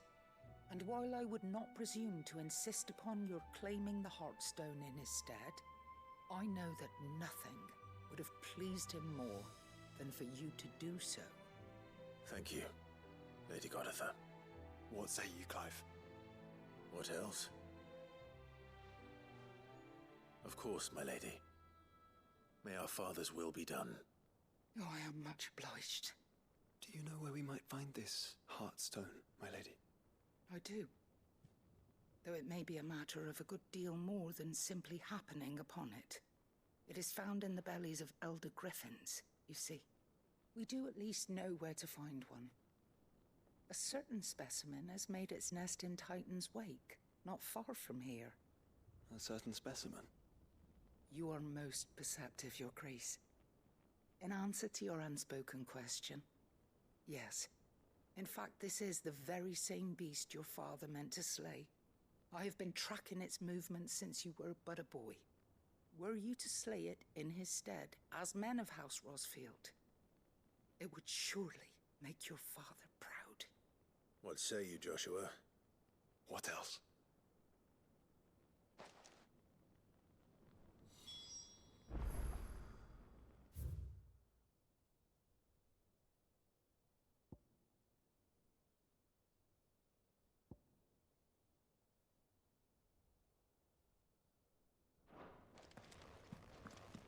Titan's Wake is to the south of here.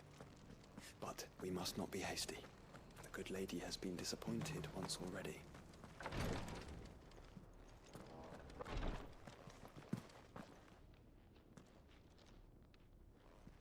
Lord Marquis, if you have a moment. What is it, Cyril? One of our brethren lately journeyed across the strait in order to pursue a new avenue of inquiry in our ongoing investigation.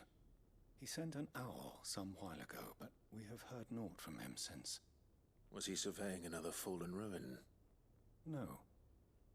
The object of his study was a savior cult that has arisen in Ash in recent years. We believe it may have some connection to the Circle of Malleus, an ancient religion that worshipped Ultima as its god. By gaining an understanding of this new faith, we hoped to learn more of the Circle's original beliefs. And so you sent one of your brothers to Ash? A continent teeming with orcs and Akashic? Fully cognizant of the risks, yes. I entrusted the mission to one of the most able of our order, the Third Chair, a master of the arts of combat and survival both. Though he has been silent for some days now, I have thus far refrained from sending any others in search of him, lest they be lost in turn. Yet, it seemed only right to inform you of the situation, given your unique experience of the perils of Ash. For as you so earnestly advised me, it would not do to abandon a man to his fate, when he might yet be saved. It would not. But Ash is a big place. Can you be any more specific? Perhaps. The last owl I received from him mentioned a village where he had heard the cult were wont to assemble. Mickleburg was its name. It lies in the southern reaches of Waloed. If aught ill befell him, I expect it did so there. Right. I'll see what I can do. You are much too kind, my lord. Go then, with my hopes, and may the Firebird's flame ever burn in your heart.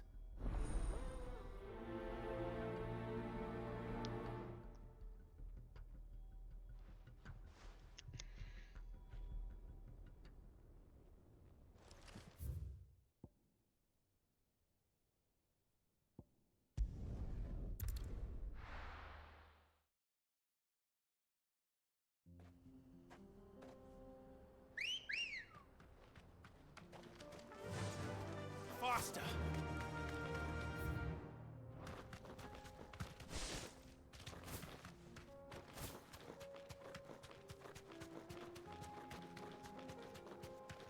eyes peeled, Joshua.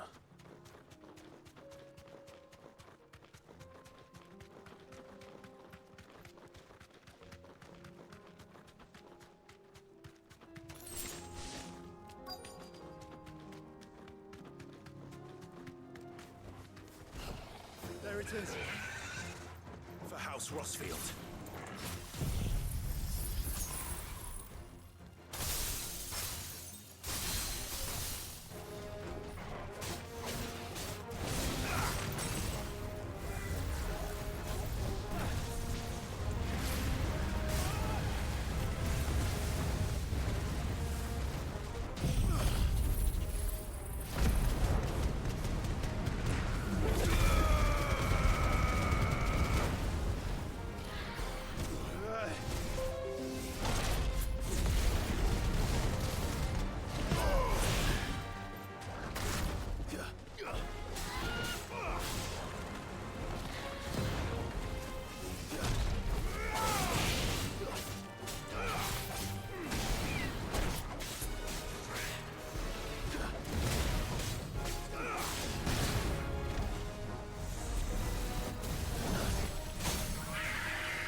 Is this the Heartstone?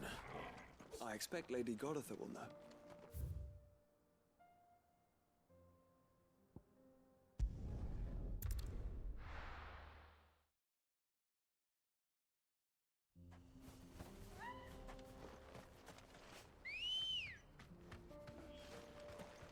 Ready, girl?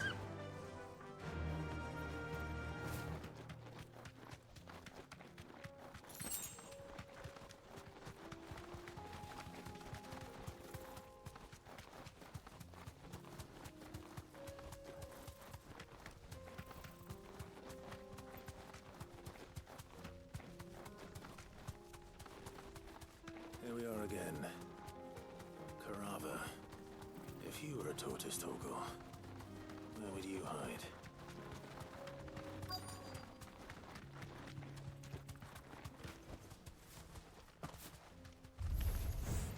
It looks like we found him.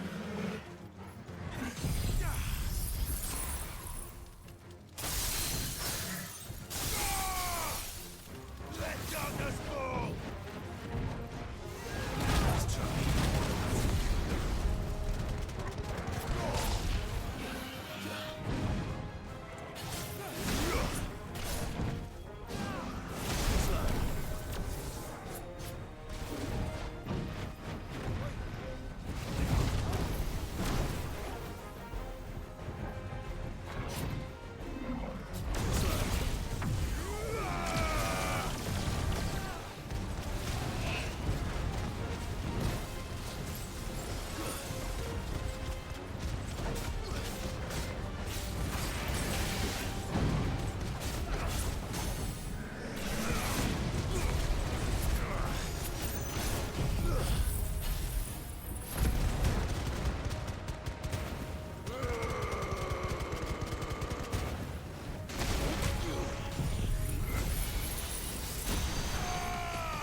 If Mid needs another, she can come and get it herself.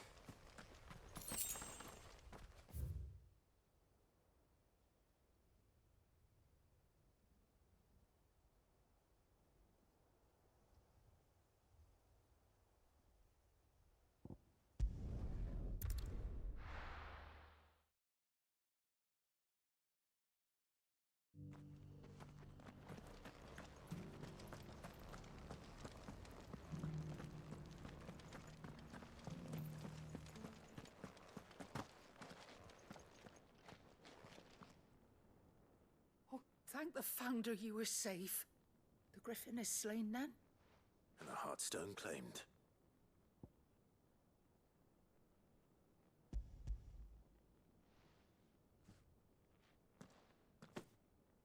Yes. This radiant luster, like frozen flame. It is just as your father described it. Thank you, my lord. Your grace. Your father would be so proud. Lady Goditha, the lapidary is ready. Thank you, Cyril. I will be with him shortly. If you would excuse me, I shall have the stone cut and set forthwith.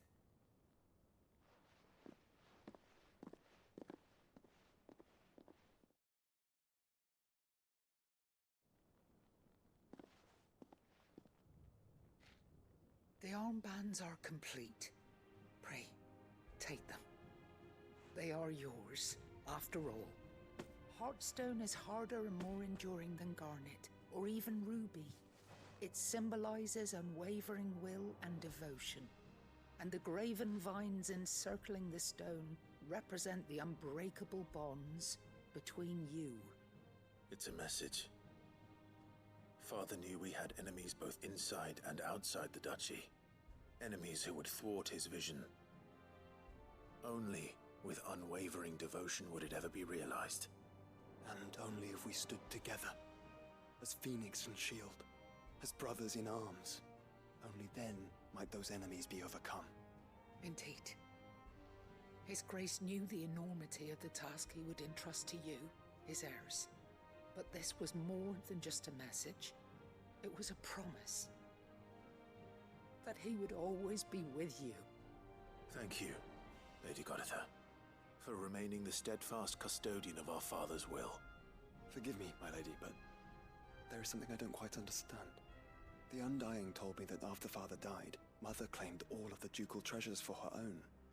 Even if the armbands were incomplete, she would surely not have overlooked them. So, how were you able to keep them from her? Because I was the keeper of the vault. Though I was but a lowly servant, your father spoke to me of his intentions for the bands, of the deep love he had for both of you, and his hopes for your future. In the days before the disaster at Phoenix Gate, I discovered that the Duchess had ordered her jewelry be sent away from the castle. It was then that I knew she meant to betray us. I tried to warn your father, but it was too late. When word of the fire reached Rosalith, I knew my time was short. So I took up the armbands and I fled into the night. And thank the Founder you did. Yet my duty to your father was incomplete. Not knowing what else to do, I followed the Griffin, thinking I might claim the Heartstone on its passing. And so my pursuit continued, until Lord Cyril appeared before me. He informed me that His Grace's will had been recovered, and that his sons were alive and well. Lady Goditha, on behalf of my father and all the people of Rosaria, I thank you for your loyal service. As do I. Thank you, my lord. Your Grace, for coming back to us, for giving my service meaning.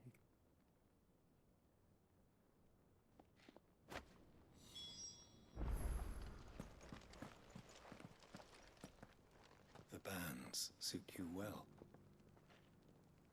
It must be gratifying to finally receive the inheritance that was denied you for so long. It is.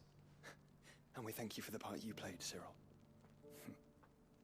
If you would permit me to play my part a little longer, might I suggest that you make your way to your father's memorial atop Hawk's Cry Cliff? Let him see that you have received his blessing, and that his vision lives on in you. I suppose it would be churlish not to. What do you say, Clive? Shall we pay Father a visit? I think we should. I was hoping to be able to offer him my thanks before we left for Origin. Your father's helm is enshrined there. It has been since the day we recovered it from Phoenix Gate. I prithee claim it, for it too is a part of your inheritance, and I do not doubt that your father would prefer it in your hands than perched upon some lonely rock. Thank you, Cyril.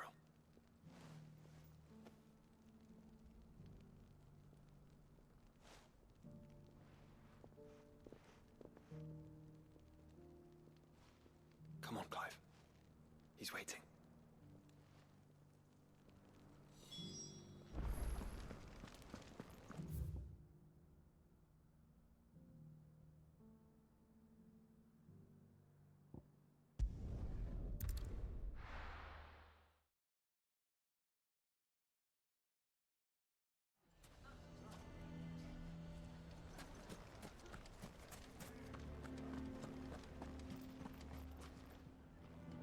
Here to help me pack?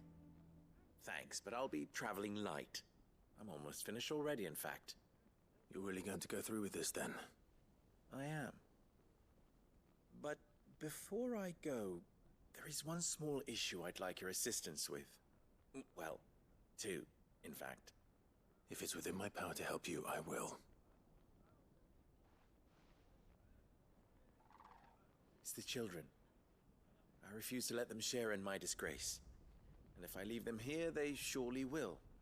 Our friendship would see them ostracized forever. But I can't take them with me either. I can think of only one place where they are certain to be safe and provided for and loved. The Hideaway. Of course. The children would be more than welcome. Thank you, Clive. I will not forget this. Lubor, are you still here? What is it, Ferda? You look pale. There's been a flood in the Velcroy, a damn big one. The League of Outlaws encampment was completely submerged in ether. What? Every last one of the bastards has turned, and they're headed this way. Bandits are one thing, but Akashic bandits are quite another. The town guard won't stand a chance against them. We need to evacuate. There's no time to lose. Further, gather the men. The Akashic may strike at any moment. We must make ready to cover the townspeople's escape. Well, what are you waiting for? Yes, my lord. Clive, change of plan.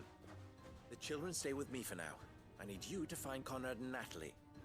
Tell them to prepare for a full and immediate evacuation. Understood. I'll do what I can to convince everyone else. Wish me luck.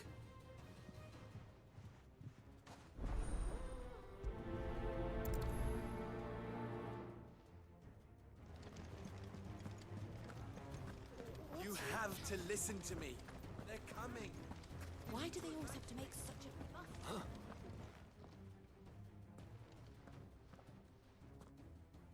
Ah, it's you. What do you want, Lord Underhill? To pass on an important message. There's been an ether flood out in the Velcroy. The camp where the so-called League of Outlaws were gathering has been swallowed. They're no longer just bandits. They're Akashic now, and they could be here at any moment. You need to begin preparing for a full-scale evacuation right away. Oh, do we? And who was it who gave you this disturbing news, might I ask? Lubor, perhaps? The man spreading the same poison out in the square as we speak. You may believe his lies, my lord, but we know better. But why would he lie about something like this? Some twisted attempt at revenge, perhaps. If he had not been unmasked, he may well have been elected our leader. A great honor for one of his kind. One he might well feel aggrieved at having been denied. Lord Underhill, forgive me, but it has become all too evident where your sympathies lie. Lubor cannot be trusted, and neither, therefore, can you. You may not trust me, but for the sake of your people, ask yourselves if there is any chance that this is true. There isn't. You can be certain of that. Now be off with you. You're making a mistake. Come, Clive. If our words will not move them, then we must find another way to help save the town. You're right. Let's speak to Lord Furder. I think we'd better shut up. What's Lubor raving about now?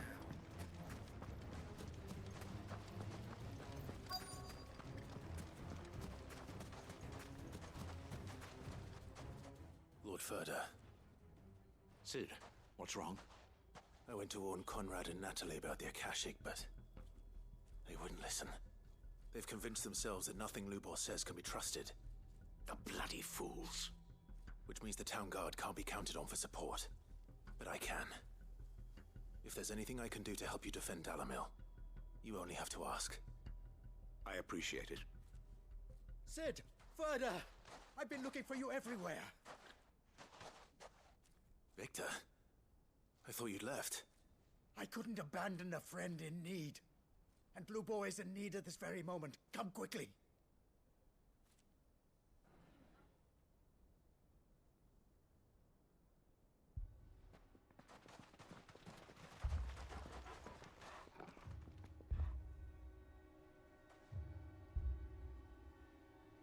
You have to believe me! The Akashic are coming!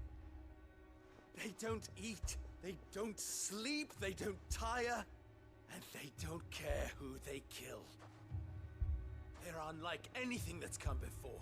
There will be no parley, no mercy granted! We may have saved the town once, but this is different. I do not ask that you forgive me, but please believe me. If you do not run, you will die. You will all fucking die!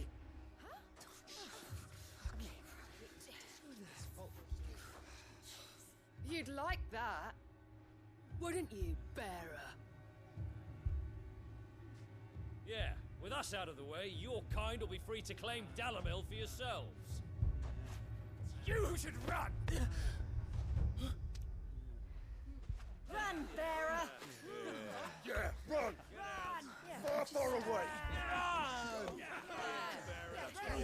Just go. Yeah. Yeah. Yes! Go on then. Just go. Lubor, wait. Someone's coming. Stop! You're hurting him!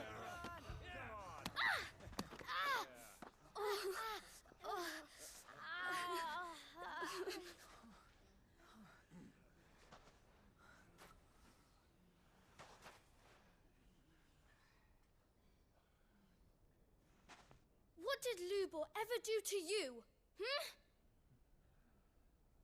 He solves all your stupid problems, and he keeps all of you safe. You know there's nothing he wouldn't do for this town. Who was it who made that cleaver you use every day, Conrad? And what about your counting table, Natalie? Who fixed that? Whose men make sure the streets are clean so all your boots don't get dirty? Who spends all day, every day making sure things run smoothly round here? And none of you ever say thank you. Ever. But did Lubor ever complain? Well, does he ever stop smiling? He keeps this whole place going. And you act like it doesn't even exist.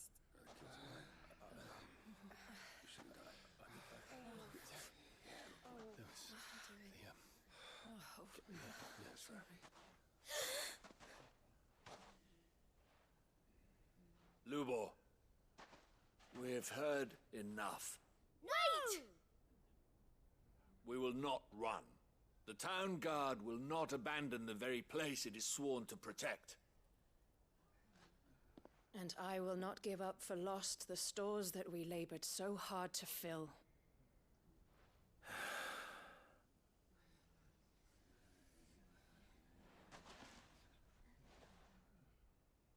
So tell us, how do you propose we deal with these Akashic of yours?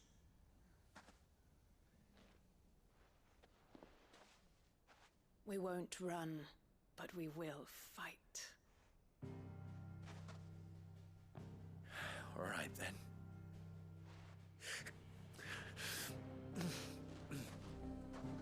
Fine.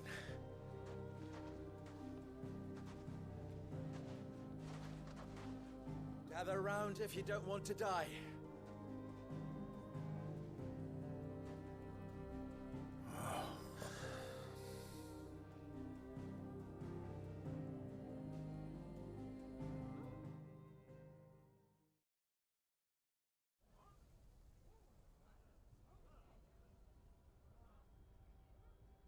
Allow me to explain the situation. The ether flood occurred near the village of Cheratina, deep in the Velcroy. The place had been abandoned for years, until the League of Outlaws decided to make it their base of operations. Now they're all turned, and if the scouts' reports are correct, heading in this direction. They are mindless monsters, driven only by hate and rage, and they are utterly unpredictable. With the bandits, we at least knew how and where they were likely to attack. When these creatures come, Dalamil will have the bitterest fight it has ever faced on its hands. The town guard will muster at the north gate. The rest of us will take the south. Both forces will provide men to serve as scouts and messengers, ready to spread word of the size and nature of the Akashic force as soon as it is spotted. And as soon as it has been, we will converge on its position and see that it is driven back from Dalamil at all costs. Conrad, can I count on the support of the town guard? Always. I leave the selection and coordination of the messengers in your hands, Victor. And the command of our men in yours, Ferda. If you would both be so kind. Consider it done. As you wish. Natalie, I would ask that you and your people have the townsfolk barricade themselves inside the bathhouse. And tell the merchants not to waste time securing anything beside the essentials. Preserving life is our one and only concern. As long as we survive, it doesn't matter what trinkets we might lose. Our riches can be regained. And if anyone doubts that, let it be known that the Briar's Kiss stands ready to cover any losses. Very well. I shall tell them. Where do I fit into this plan? Where else but the most perilous place of all? I would like you to travel to the home of our erstwhile League of Outlaws, Cheratina itself. The main host is most likely still there, and Dalimil will not be safe until it is eradicated root and branch. A little gardening. How pleasant. I doubt it. I have a feeling these weeds will be particularly stubborn. Luckily, so am I. So you are. All right then, we all know what we have to do. Now it's simply a matter of doing it. For Dalimil.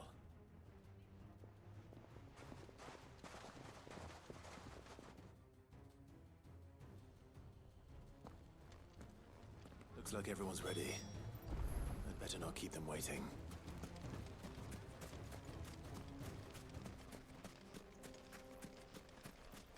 Good. That will keep some of them out. Any man sighting an Akashic is to raise the alarm immediately.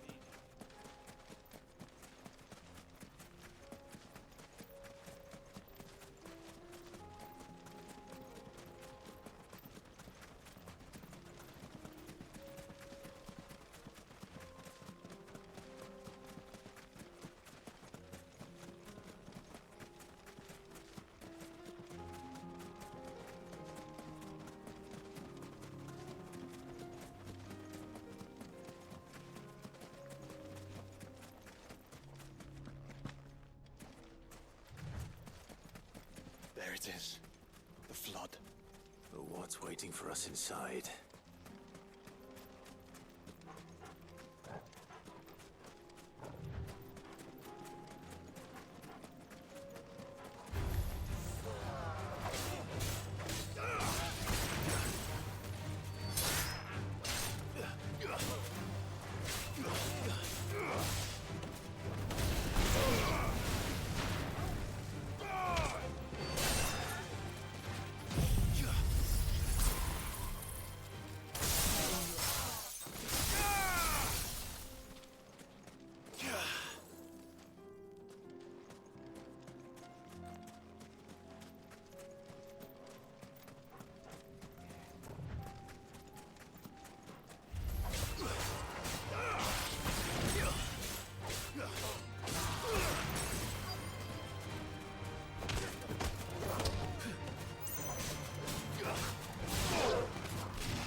Leave a single one alive.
League is disbanded.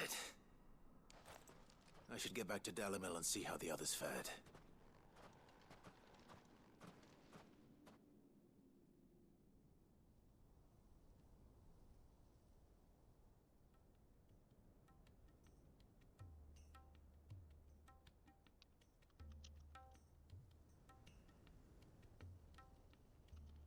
All the Akashic we were able to find have been dealt with. Seems that might be the last of them.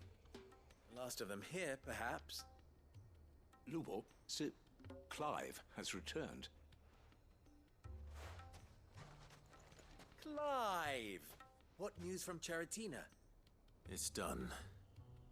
Root and branch. I knew you wouldn't let me down. Thank you, my lord. Friends, the Horde has been driven back. The Akashic have been defeated. And we need not fear the arrival of any more, thanks to Clive. Victory is ours. We bloody did it! We saved Dalimil. Lubor, allow me to apologize. After all you have done for this town, we should never have doubted you. But we did. And for that we are truly sorry. We only hope that you can forgive us. We need you, Lubor. Dalimil needs you. So, if you would still like to be considered for the position of mayor, you have our backing. You do remember that I'm a bearer, don't you? We do. But that is not a stain on your character. It is a stain on ours. We thought only of what we perceived bearers to be, not what you truly are. The man who saved Dalimil twice over. I see. But I will only accept your proposal on 2 conditions. Name them. Firstly, that you will both do everything in your power to rally your people to my cause. If the Town Guard and the Merchants League do not accept my leadership, it will be doomed from the start. Unity is the key to defending Dalimil, and I do not doubt that we shall need to call on our combined strength again. When that time comes, I will expect us all to pull together, just as we did today. Of course. You have our word. And secondly, you will accept that if I am to lead you, the mistreatment of bearers must end here in Dalimil. Any bearer within our walls shall be afforded the same rights as any other citizen. They will not be judged by what they are, but who they are. As we failed to do, and came so close to losing everything. We agree to your conditions. And we have only one in return. That you continue to work for the good of Dalimil, as you always have. Condition accepted. Well then, it seems my mayorship is all but confirmed. Do I get some sort of special hat?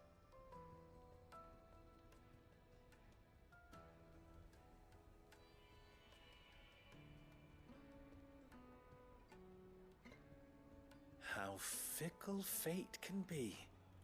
Not so long ago, I had resigned myself to leaving Dalimil in disgrace. And now, I find myself her leader. Here. For everything.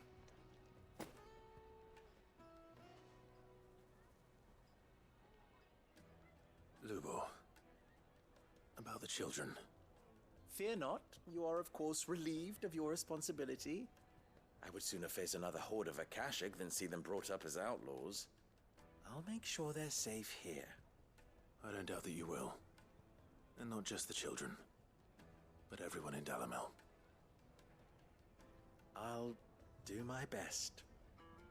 Can't have all your hard work going to waste.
still here. After all these years. A lot smaller than I remember. And you're a lot bigger. You might have to swim, boy.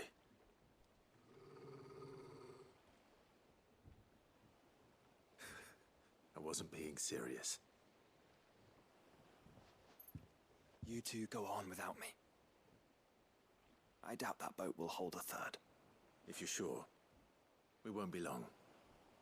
Hop in, boy.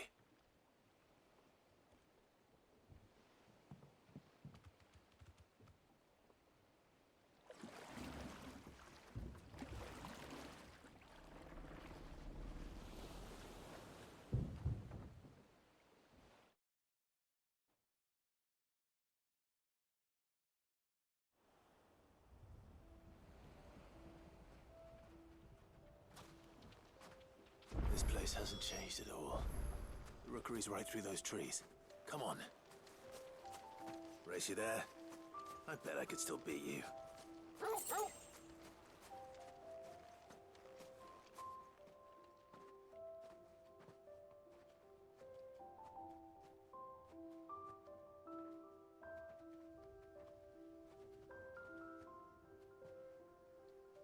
Here we are. This was our hideaway. Wasn't it, Torgal?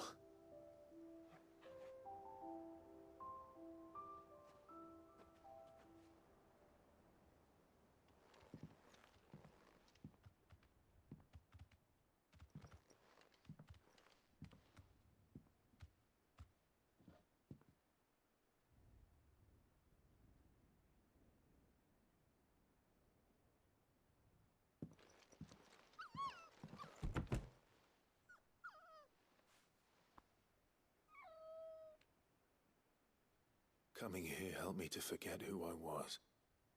Or wasn't. Prince, shield. Son his mother could love. Had I been any one of those things? Perhaps.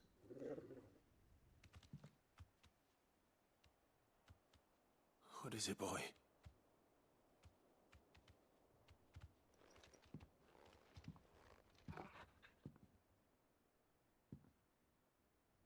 This is all from the castle.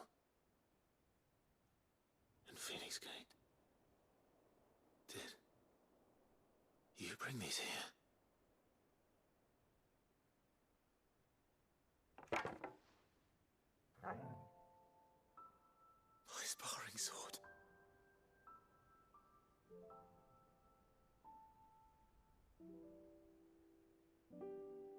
Well, well. You never stopped looking for me, did you, boy?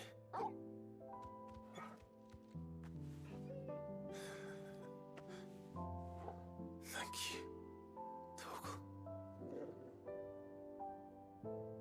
For never giving up. For never forgetting.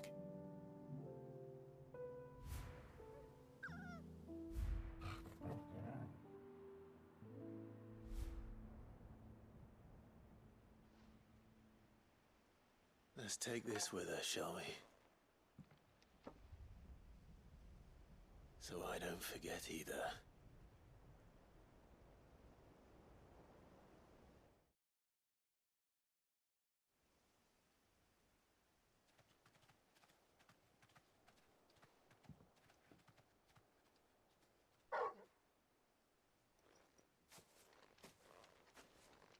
That's not the way back to the boat, Torgal. All right. I'm coming. I think I know where we're going.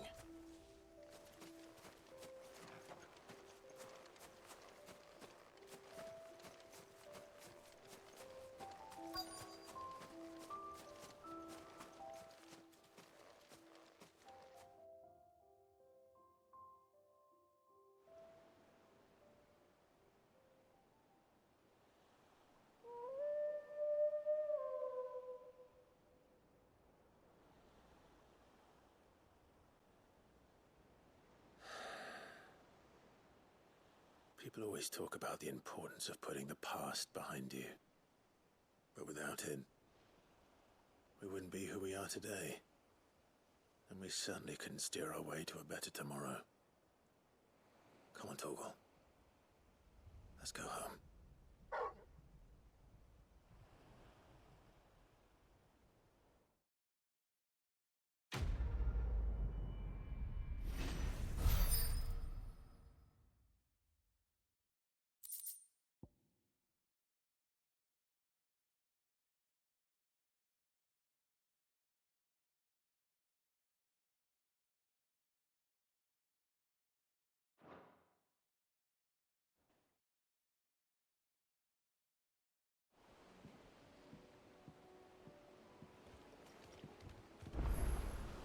Sorry for the wait. We're ready.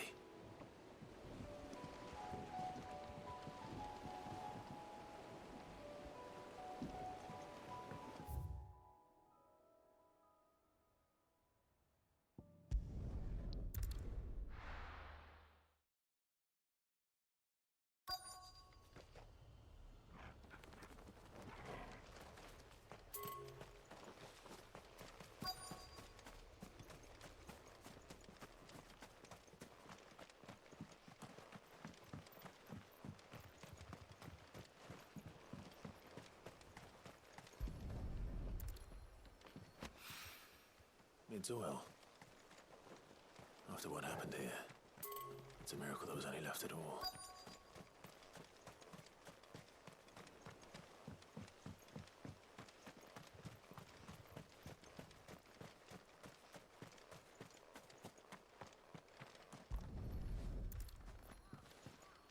I better get these materials to Mid so she can finish her prototype.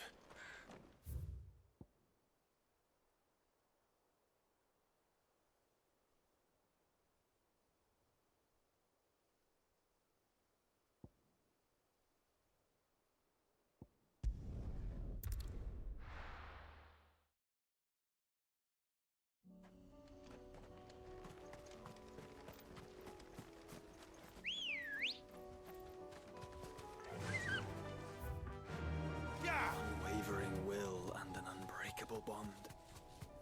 Do you really think we're strong enough? To save the world? Of course. We've overcome Father's political enemies. Of that I'm less certain. Especially knowing what we know now. What Mother was truly capable of. But perhaps these bands would have helped.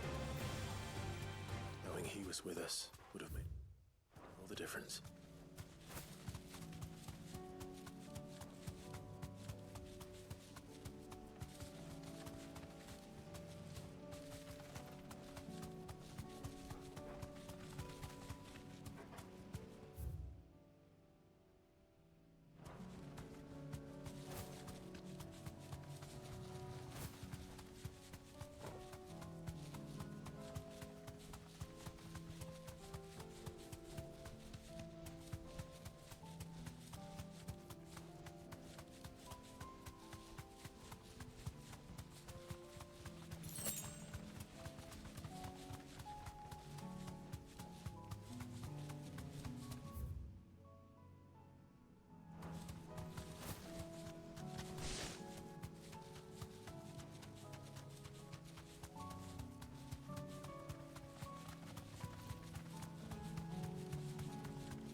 It's just back there.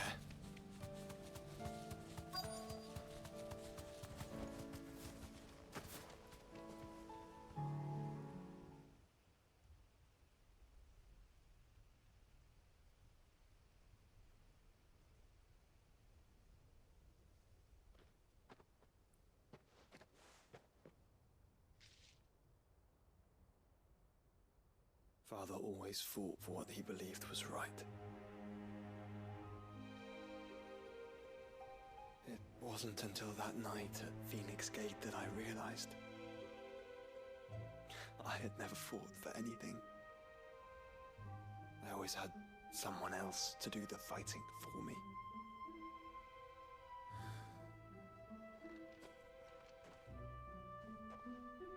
No matter how fate conspired against him, he never lost heart, never looked back. never stopped fighting. To me, he was the greatest of men. And I've been trying to live up to his ideals ever since.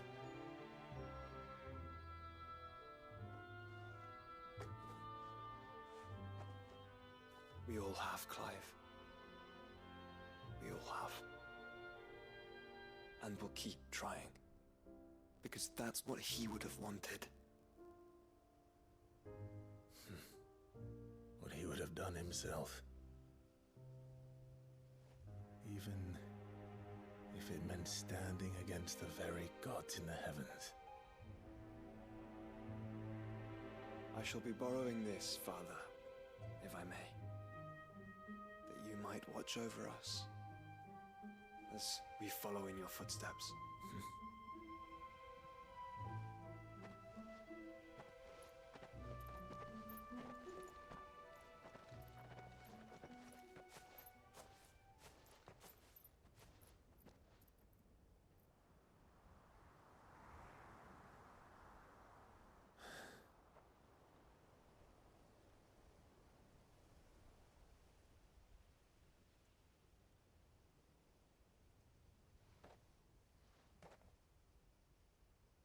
We won't lay you down.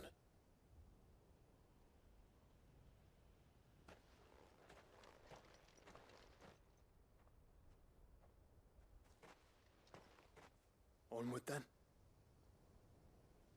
Onward. To the end. And to a new beginning.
Quentin, I have a proposal for you. Do you now? Something tells me you'll be asking more of me than a cask of Gotand gold. Go on, then.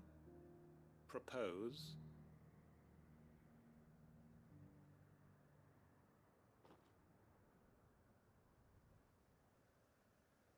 You'd have me convince the chiefs and chamberlains of the realm that they should simply swallow their pride and do the one thing that has proved impossible for thousands of years.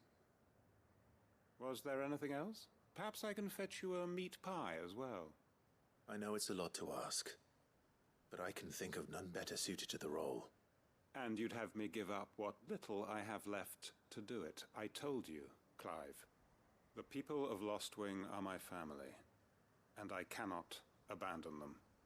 You'll have to find someone else. I'm sorry to hear that. So am I. And why might that be? What he's asking. How's it any different to what you've done so far?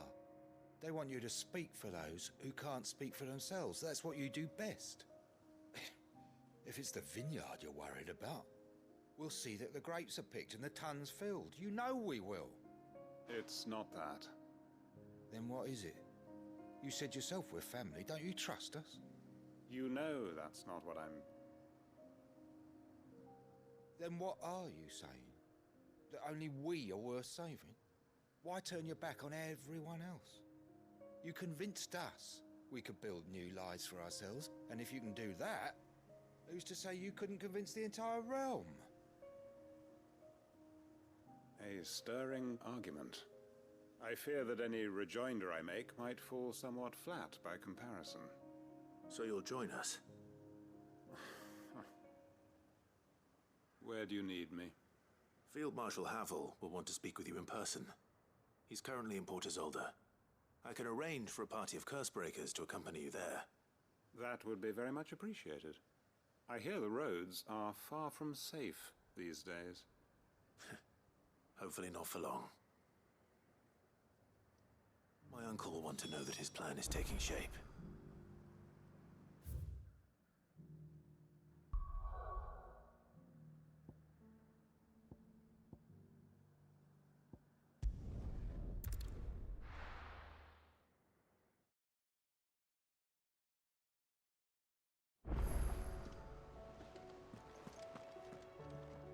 Uncle, I bring good news. The Field Marshal has agreed to your plan. Ha! Of course he has. I didn't doubt you for a moment, dear boy. Rutherford is accompanying him back to your manor in Port Isolde as we speak. They will await your return there. As will one other. One other? Who, exactly? Lord Havel was concerned that even if he could get the realm's armies to agree to an accord, he might not be as successful in convincing those with political power. He asked if I might have a solution, and I suggested a certain Imperial Lord Magistrate turned Liberator. One of your co-conspirators? Master Quinton would probably call me one of his, but yes. Another outlaw, then. Just the thing we need to put these rotten politicos in their places. Good thinking, Clive. I'm glad you approve. The more the merrier, eh? Uncle, assuming Havel and Quinton can solve our problem with the armies, you still haven't mentioned how we might manage the grain shortages. Oh, don't you worry, my boy. The 7 high houses will be seeing to that. They have all agreed to make the most generous of donations. Oh, of course, it did take a little persuasion. But luckily I had some unexpected help. From who? Why, you, my boy. Rumor has it that you rescued the Lady Ariane's head steward Rockford from a horde of bloodthirsty bandits. It was more of a handful. Well, the old battle axe was so pleased. She had a shipload of talents delivered to my private docks by the next new moon. And when the other houses saw the parsimonious old crone's purse strings finally loosen, they as good as tripped over themselves in the rush to follow suit. I'm happy to hear it. Now, I must be getting back to the manor. Join us there at your earliest convenience, would you? Of course, Uncle.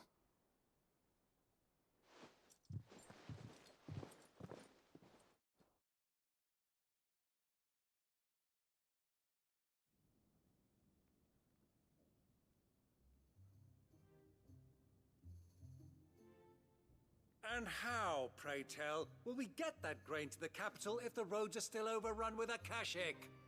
You'll find another bloody road. I only have so many men, and I'm not about to send them headlong into an ether flood. That is, unless you'd have them turn as well. Well, I'd certainly eat less. Says the man with a belly bigger than a band of curls. My soldiers actually need their rations. Without any food to keep them going, they'll be dead even before you've sent them on your fool's errand. If I may, gentlemen, perhaps I might suggest an alternative approach. Though supply routes are indeed disrupted, there is no shortage of ships. Indeed, they bob away in every bay from here to Randalar, awaiting a safe haven. Allow them to make port and fill their bellies full of grain. And once those who crowd the cities are fed, ferry the displaced back to the countryside to work the fallow fields. But I'm sure that you wish to continue your discussion. Forgive the interruption. Two such firm friends as yourselves need no help from the likes of me. Rutherford spoke fondly of the great bond between you. Us? Friends? I can't stand the man! Clive, I'm beginning to question the quality of the company you keep. And what kind of company are you expecting him to keep? The man's a criminal! Criminal? How dare you? You are not fit to breathe the same air as this fine, upstanding young gentleman. Upstanding? He calls himself Sid the Bloody Outlaw! Once more onto the breach.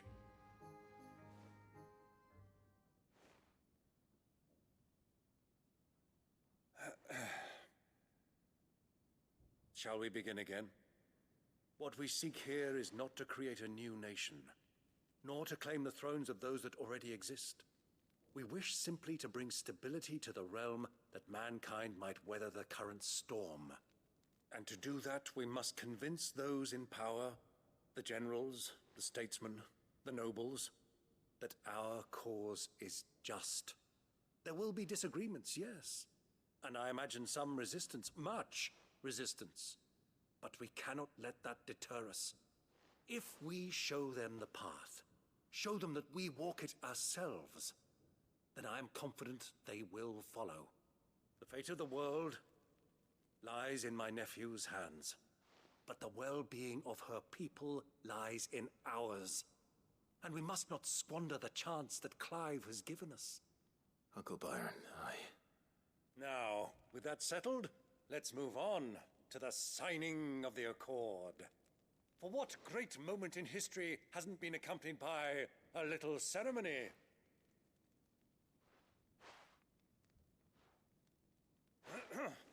Citizens of Valisthea, I present to you the Triunity. Rutherford, my quill.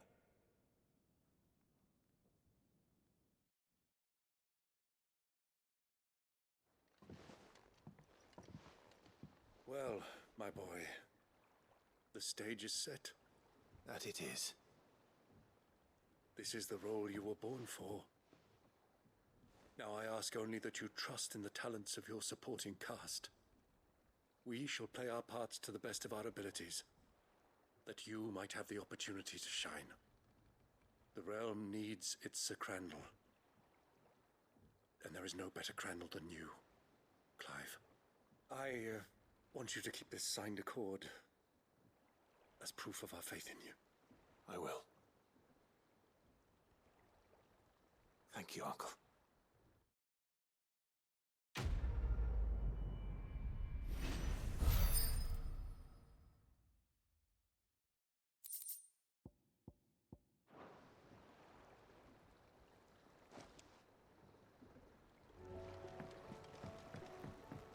What do you think that thing is? And how the hell is Sid gonna do it?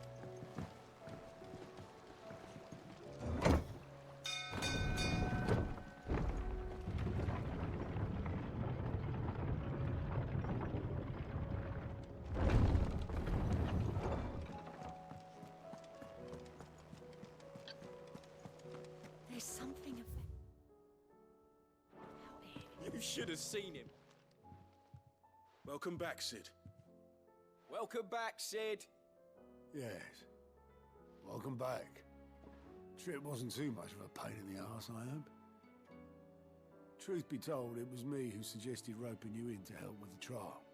But from what I hear, things didn't go quite as planned. No, they most certainly did not.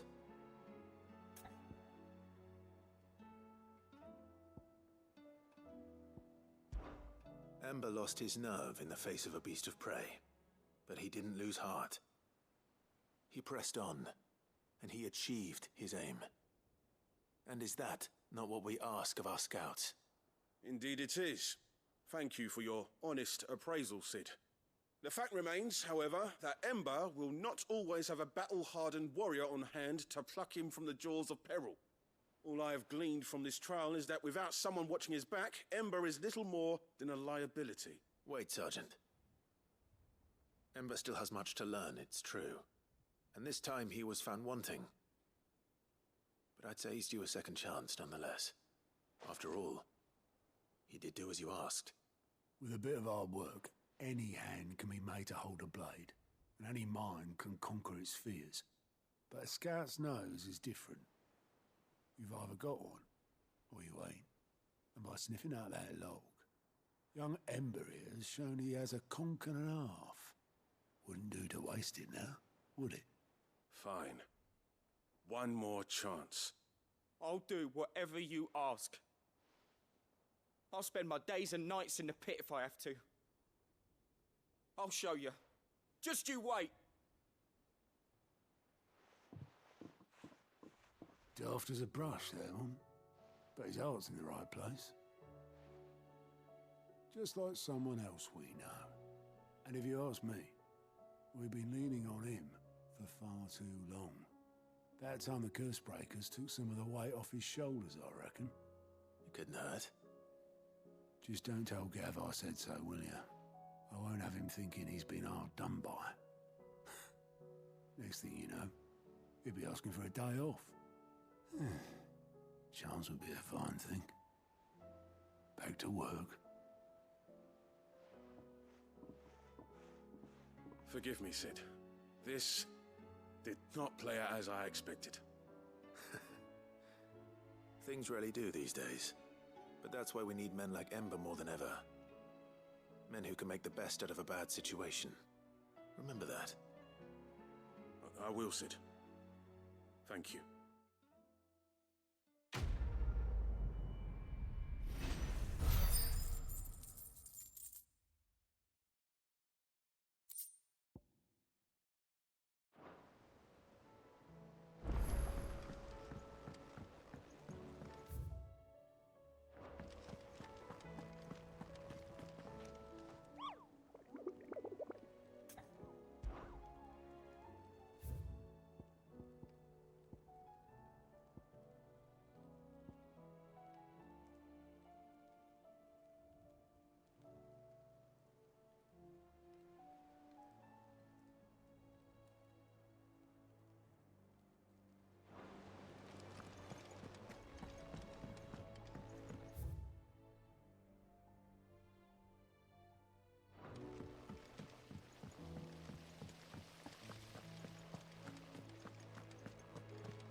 Tell me this is all you need.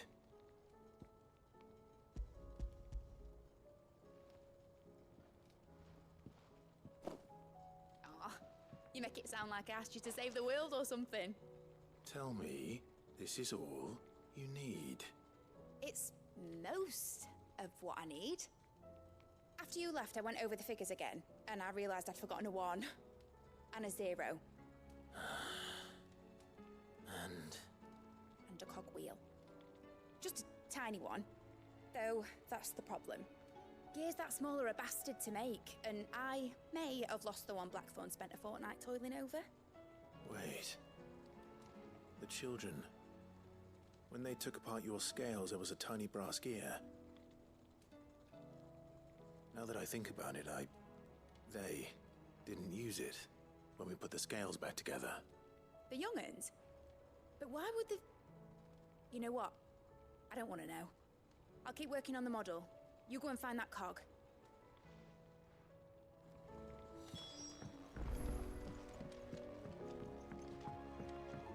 Has Midadol mentioned a new project yet? Sid! Is Mid still hiding from us? She wasn't hiding. She's fine. She's just busy working on her next project. A new invention?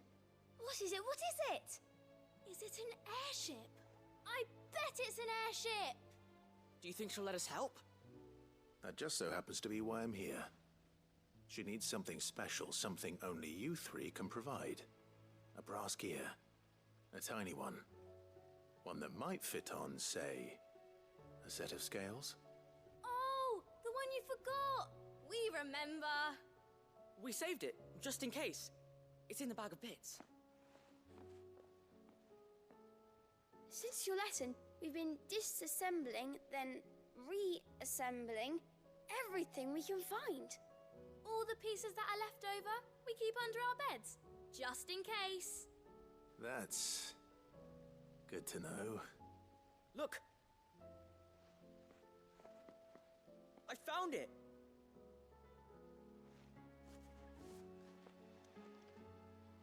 Is that all?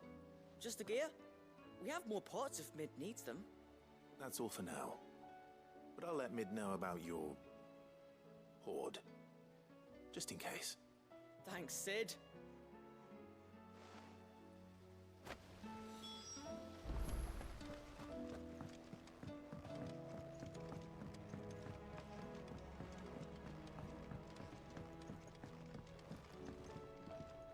Well, did they have it?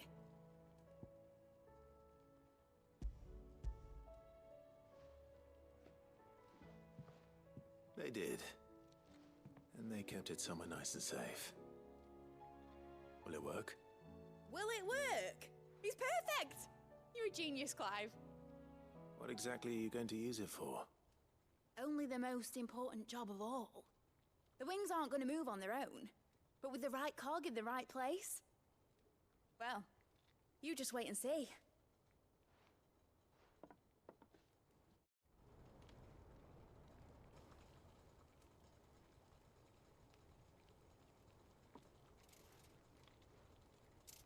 That should do it.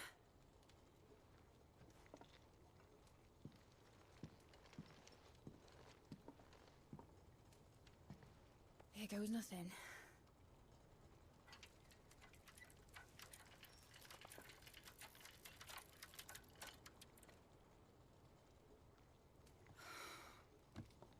Titan's tits. It wasn't supposed to fly, was it? Of course it was supposed to fly. Wouldn't be much of an airship if it didn't. Honestly, these bloody engines are driving me mad. I was so sure this would be the day she soared. The Mithril engine was made to make dreams come true. But maybe this is one dream the world's better off without. Show folk how to take flying. It won't be long till they're raining death down on each other. People will lose their homes. Children, their mums and their dads. Like I lost mine. I'm sorry. So am I, Clive. So am I. Sorry that I have to choose. Do I follow my head, or do I follow my heart?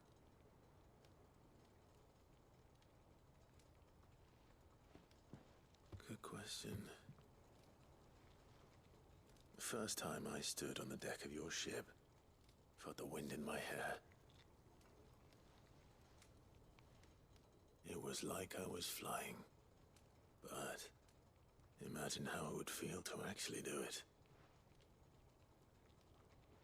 My dad always said there were two ways of living life. Chasing a dream or shuffling to your grave. And he were right. Right about a lot of things. Not that I like to admit it. People need dreams to chase.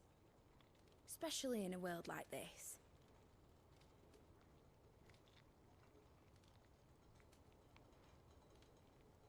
Right. When this is over, I'm gonna take all my Mithril engines to Zemeckis and sling them over the edge. I won't have my dream end up turning into someone else's nightmare. But all that hard work... All that hard work will not be used for war, Jamie. But it ain't like it'll be gone. Tell me, Clive, have you ever been on a treasure hunt? Not since Joshua and I were boys. Why do you ask? Because I'm gonna bury the engine schematics and leave behind a little riddle telling people where to find them. A really hard one, so that only the most dedicated dreamers will ever be able to work it out.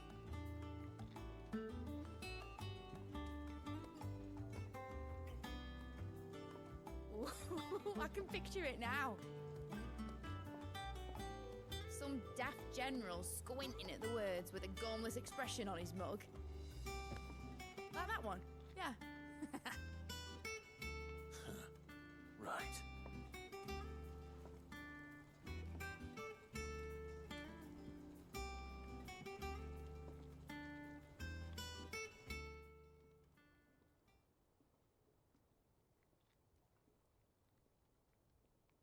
Of course, if I'm putting this engine at the end of a treasure hunt, I'll still need to make it a treasure worth hunting for. Won't be much of a prize if it couldn't even make a toy boat fly after all. My dad always said, dream big. But it ain't the size of a dream that's important, is it, Clive? Only that it's a good one. And I reckon I've got a fair few good uns left in me. I'm sure you do.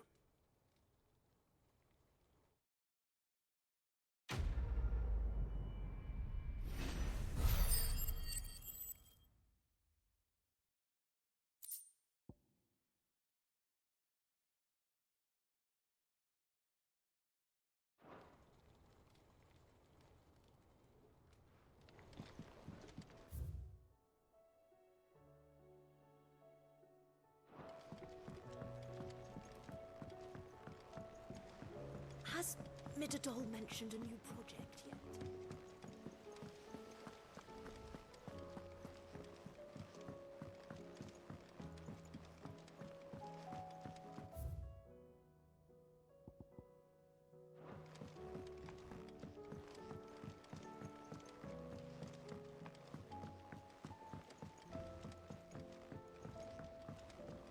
Say what you will, Lady Karen has seen herself.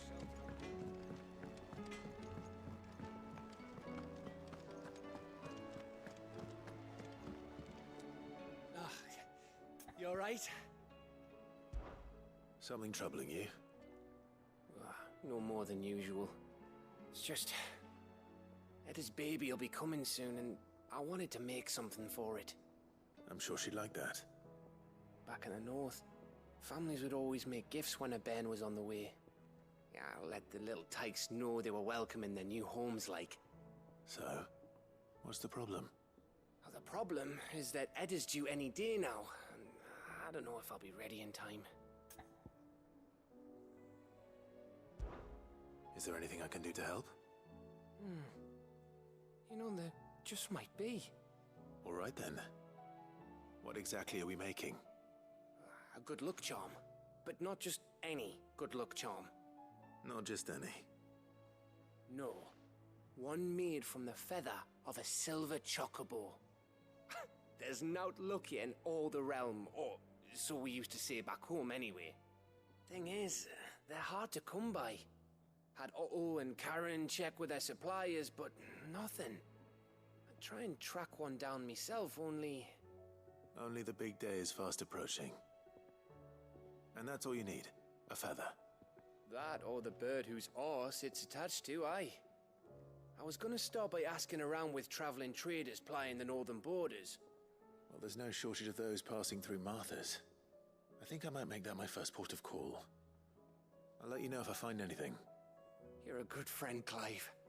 I won't forget this.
If Joshua's worried about Jill, I should go and speak with him.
Joshua, I read your message.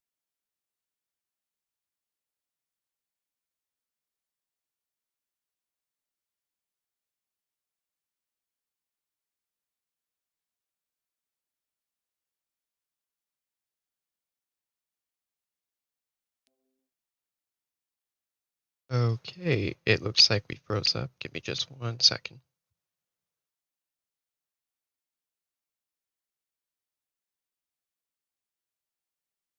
We'll just do it this way for a sec. You're right. Jill is different. I don't think I'd realized how different, but since we returned from Drake's spine, I felt it more and more. I suppose it's not hard to imagine why. She doesn't think she belongs anymore. And that's why we need to remind her she is still one of us. To let her know that we still need her, now more than ever. That you still need her. But how to do that? When last we were truly close, we were but children. Of course. Do you remember the time we accompanied Father on his annual tour of the Duchy? And Jill and I broke from the procession to ride up Man's Hill. To see the snow daisies, I remember. It was the first time Father had allowed us to join him. And when he realized you were missing, he had the entire retinue down to the pot boys combing the countryside. In the rain. A thunderstorm forced us to take refuge in a grove of oaks before we'd even made it halfway there.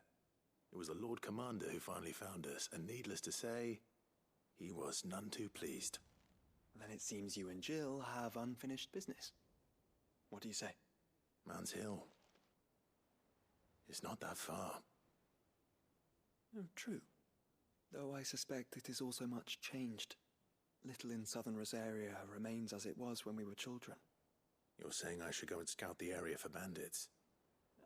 I'm saying we should first go and see if there are actually still any snow daisies left. What would you do without me, Clive? Okay, 1 sec.